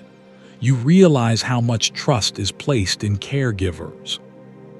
Their judgment determines whether someone rests or wakes, whether help is sought or patience is maintained. This trust is earned through experience. As the night deepens toward morning, illness often feels heaviest. The body is tired, defenses are low. Dawn brings relief, not only through light but through activity. People know this. They hold on until then. You hear a faint sound of movement farther away, perhaps someone preparing for early morning duties, bakers, guards changing shifts, servants rising before light. These movements signal that the night is loosening its grip. Illness responds to this shift too. Some find strength with the coming day, others worsen. Night reveals, day responds. You lie still, letting the quiet hold. The sounds of breathing around you feel steadier now. The tension eases slightly. The castle itself feels different in these hours, less threatening, less heavy. The night has done its work. What remains is waiting. You allow yourself to drift again, knowing that true morning sleep will be brief. The body prepares to rise soon. Illness remains a presence, but not a dominant one. It is part of life here, managed rather than feared. As your eyes close once more, you understand that sleeping in a medieval castle meant sharing not only warmth and space, but vulnerability. Illness did not pause for darkness. Care did not pause either. Wrapped in this awareness, you rest lightly, listening to the quiet resilience around you, breath by breath, moment by moment. The night moves on, carrying sickness, care, and sleep together toward the pale edge of dawn. You do not wake because of noise or discomfort this time. You wake because someone nearby never truly slept. Their presence moves differently through the night, careful and alert, shaped by duty rather than rest. Servants in a medieval castle exist in a state between sleeping and waking. And as awareness returns, you begin to feel how their vigilance threads through the darkness. These are the people who listen even while lying still, who rise at the smallest cue, who know the castle not as a shelter, but as a system that must be kept running through the night. Their rest is light by design. You hear one of them move now. Soft steps, bare feet, or thin shoes against stone. The sound is controlled, deliberate. They know exactly where each board creaks and where it does not. This knowledge comes from repetition, from walking these paths hundreds of times in darkness. Servants sleep close to where they are needed, near kitchens, near doors, near children or nobles who may call out. Their sleeping places are chosen for access rather than comfort. Even when they lie down, their bodies remain oriented toward responsibility. You sense how different their posture is. They do not curl inward fully, they remain ready to rise. Limbs positioned for movement, breathing shallow enough to wake quickly. This is not anxiety, it is training. Household rules often specify that certain servants must remain available at night. A fire watcher, a doorkeeper, a nurse, a groom responsible for animals. These roles rotate in some households, but in others they fall to the same individuals night after night. You notice how these servants measure the night not by sleep cycles, but by tasks, checking embers, listening for bells, responding to calls. The night is divided into responsibilities rather than hours. One servant pauses nearby, listening. Their stillness is active, not relaxed. They are checking the air, the sounds, the mood of the space. Satisfied, they move on without a word. There is a belief reflected in many household accounts that good service requires anticipation. The best servants act before being asked. At night, this means waking before a call is made, adjusting a blanket before a noble stirs, bringing water before thirst becomes discomfort. You feel how this anticipation shapes rest.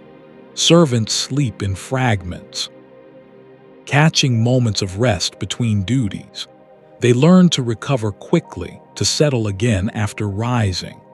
Their bodies adapt to short stretches of sleep rather than long ones. There is debate among historians about how exhausting this must have been. Some argue that constant service shortened lives. Others suggest that servants adapted physiologically to lighter sleep. The truth likely lies in between, varying by individual and circumstance. You hear a quiet interaction nearby. A servant responds to a soft call, bringing something needed. The exchange is brief, efficient. No thanks are spoken, gratitude is implied, not verbalized. Servants learn to move through sleeping spaces without disturbing others. They step carefully between bodies. They know where children sleep, where animals lie, where nobles expect silence. You realize how much trust is placed in them. They carry keys, they manage fire, they guard access. Their presence makes deeper sleep possible for others. Yet their own rest remains secondary. Even when nothing happens, they remain ready. This readiness becomes part of identity. You think about how this constant alertness might feel, the tension of listening, the inability to surrender fully. Over time, this likely becomes normal. The body adjusts its expectations. Some servants nap during the day when possible, others rest in shifts. In busy households, rest is scarce, yet service continues. You notice that servants often sleep in clothes. Boots nearby, tools within reach. There is no ritual of undressing fully. The night might demand action at any moment. You hear another servant adjust a shutter quietly, responding to a draft. This small act improves comfort for many, yet draws no attention. Such contributions are invisible but essential. The castle relies on these quiet figures. Without them, fire would burn unchecked, doors would remain unsecured, illness would go unattended, sleep would be fragile. You sense their movement receding now, the night settling again, yet you know they have not disappeared. They remain nearby, listening. This awareness changes how you experience rest. Knowing someone is watching allows you to let go a little more. You feel the tension ease. Servants also respond to early signs of morning. They rise before dawn to prepare fires, food, and spaces for waking life. Their night blends seamlessly into day. You hear faint movement farther away, perhaps bread being prepared. A fire coaxed back to life. These sounds mark the slow return of activity. For servants, there is no clear boundary between night and morning. Duties overlap. Rest is fitted around work rather than the other way around. You feel a quiet respect emerge. These unseen efforts hold the castle together. Stone walls protect, but people maintain. There are moments when servants steal deeper rest, a brief sleep near a warm hearth, a quiet corner unused for a few hours. These moments are precious. Guarded, you imagine how exhaustion accumulates over years. Yet service continues. People endure.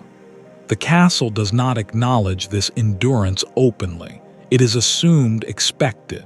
Yet it shapes every night within these walls. You drift again, aware that your rest depends on their vigilance. This dependency feels humbling. As your breathing slows, you notice that servant movements become less frequent. The night has passed its most demanding hours. Dawn approaches. Soon servants will rise fully. Their rest, such as it is, will end. The castle will wake. You allow yourself to sink back into sleep, knowing that while you rest, someone nearby remains alert. This balance allows the night to function. Sleeping in a medieval castle means accepting that not everyone sleeps equally. Some rest deeply, others barely at all. Each role supports the whole. Wrapped in this understanding, you drift again toward rest, carried not only by stone and routine, but by the quiet vigilance of those who never fully sleep. Guiding the night steadily toward morning, You wake before the sun, not because light has reached you, but because the castle itself begins to stir. The change is subtle at first, almost imagined. A faint shift in sound, a different quality to the air. Night has not ended yet, but it is loosening its hold. This hour belongs to those who rise early. Servants are already moving with more purpose. Their steps are still quiet, but no longer tentative. Fires are coaxed back to life. Wood is added carefully, producing the first low crackle of morning warmth. The smell of smoke grows slightly sharper, cutting through the heavier night air. You hear the soft thud of a door closing somewhere, followed by the scrape of a wooden bar being lifted. Locks that sealed the castle overnight begin to loosen. The outside world is still dark, but the boundary between inside and outside prepares to open again. Breathing around you changes. People shift more often. Sleep grows lighter. Even those who remain still are closer to waking now. The body senses approaching activity long before the eyes confirm it. You feel a faint chill as fires have not yet fully warmed the stone. Night cold lingers stubbornly in walls and floors. Morning warmth will take time to spread. People know this and move with care. Someone nearby sits up quietly, stretching slowly to avoid stiffness. Joints ache after hours of stillness on cold surfaces. Limbs feel heavy. Movement returns gradually, not all at once. You sense children stirring first. Their sleep is lighter near morning. They murmur softly, adjusting blankets, seeking warmth and familiarity. Caregivers respond with practiced gestures, smoothing fabric, offering quiet reassurance without fully waking. The castle's sounds begin to layer. Footsteps overlap, wood creaks more frequently, a distant voice murmurs instructions. These sounds do not startle. They signal normality. You hear a guard announce the hour, his voice steady but softer than during the night. The words carry less warning now and more acknowledgement. The longest stretch of darkness has passed. The smell of food begins to appear faintly. Bread warming, porridge being prepared. The scent is subtle but unmistakable. It pulls at the body, reminding it of hunger that sleep dulled. You realize how early mornings arrive here. Daylight may still be far off, but work begins regardless. Time is measured by necessity rather than light alone. People prepare themselves quietly. Clothing is adjusted. Boots are pulled on slowly, belts tight. The ritual of readiness mirrors the ritual of rest, but in reverse. You feel your own body preparing. Muscles tense slightly, then loosen, breathing deepens, awareness sharpens. Sleep fades without resistance. The castle feels larger again as activity returns. Spaces that felt intimate at night expand with movement. Corners fill with purpose, silence recedes. There is a sense of relief in this transition. Night demands endurance, morning demands action. Both are familiar, but relief comes with change. You think briefly about how nights and mornings blur together here. There is no sharp division, just gradual shifts. Darkness gives way to activity long before light arrives. Illness, if present, is reassessed. Now caregivers check on those who coughed during the night. Water is offered again. A decision is made about who can rise and who must rest longer. You hear a quiet conversation nearby, low voices discussing tasks. The tone is practical, calm. No one rushes yet. There is time, but not much. Animals stir too. Dogs rise and stretch, nails clicking softly on stone. Cats slip away from warm spots seeking food. Livestock outside make their presence known faintly through walls. The castle breathes more deeply now. Air moves as doors open and close. Drafts return cooler and fresher. The night's stale air begins to shift.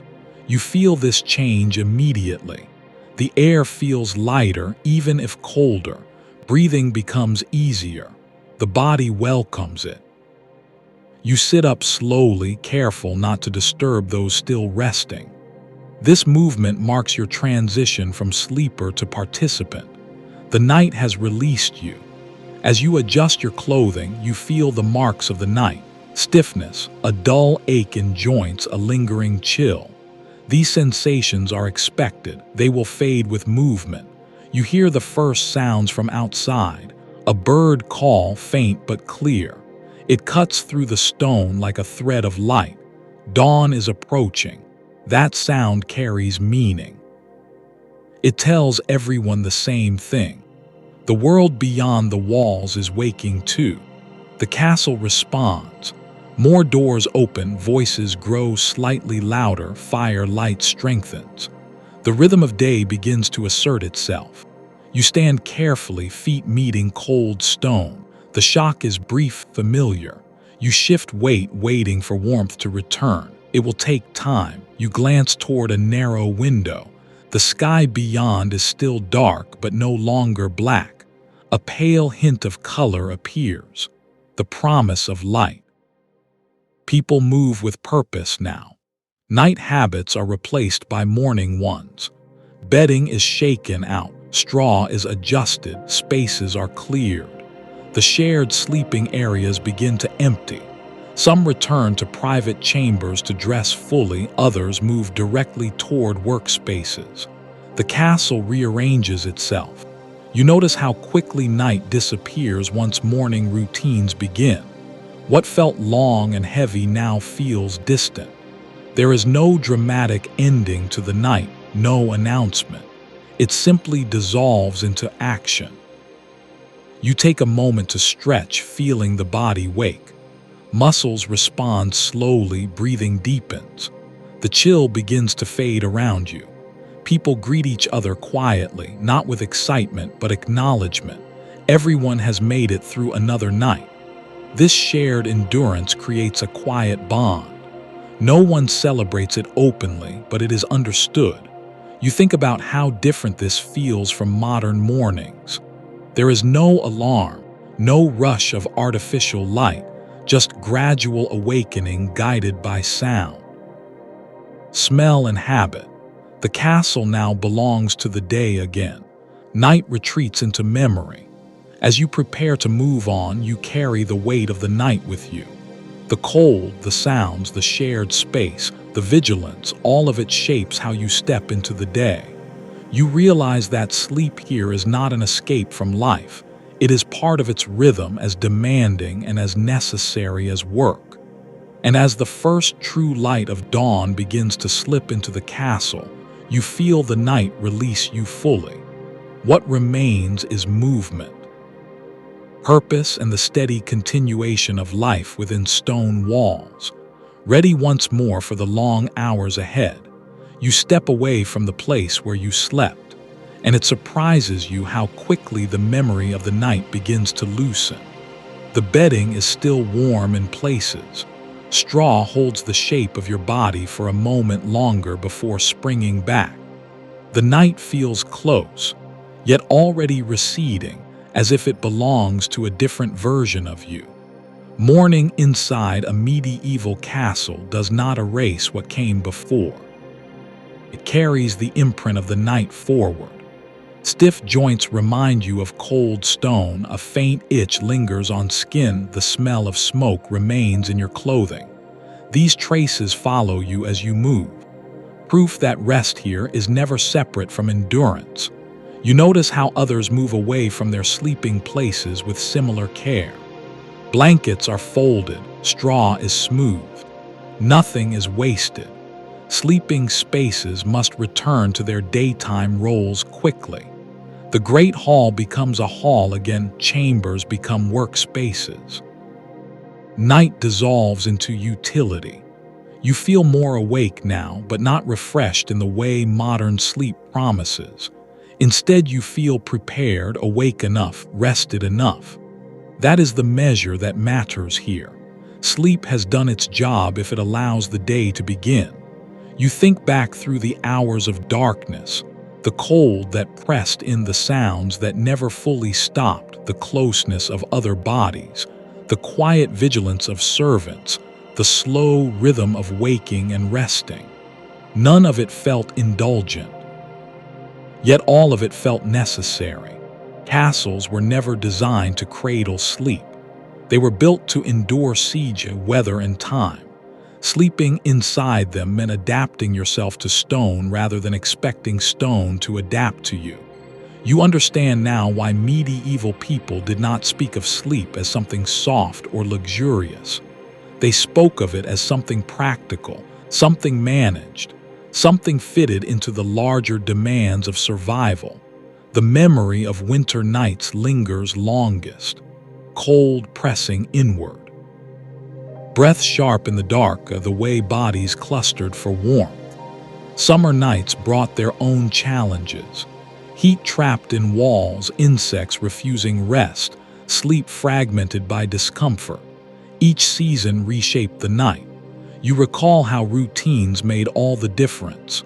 Fires banked carefully, doors barred, prayers whispered, clothing arranged. These actions guided the body toward rest even when conditions were harsh. Habit became comfort. You think of the people who slept lighter than you, caregivers listening for children, servants ready to rise at a call, guards pacing walls through wind and cold. Your rest depended on their vigilance. This dependency shaped the experience more than any bed or blanket. Even fear played its role, not loud fear, but quiet awareness, fire, illness, intrusion. The night demanded readiness. Sleep arrived not as surrender, but as controlled release. You realize that sleeping in a medieval castle was not about forgetting the world. It was about remaining part of it, even while resting. Ears listened. Bodies adapted, minds accepted interruption as normal. As daylight strengthens, these reflections feel almost distant. The castle now hums with activity. Night belongs to memory again, yet its lessons remain. You step fully into the day carrying a new understanding. Medieval sleep was shaped by architecture, community, season, and belief. It was shared, interrupted, practical, and deeply human. And as you move on, the last traces of the night settle quietly behind you. Not as something endured, but as something lived. Now let the images soften. Imagine the stone walls growing quiet again, not because the night has returned, but because memory is settling. The echoes fade, the cold loosens its grip, the restless sounds drift farther away. Picture yourself standing still for a moment, breathing slowly. The castle no longer demanding attention. The weight of stone feels distant now. What remains is calm awareness. The long night you just passed through becomes gentle in retrospect. Not harsh, not heavy, simply real. A rhythm followed by countless lives before you, each night met with patience and quiet resilience. As you breathe, let the details blur.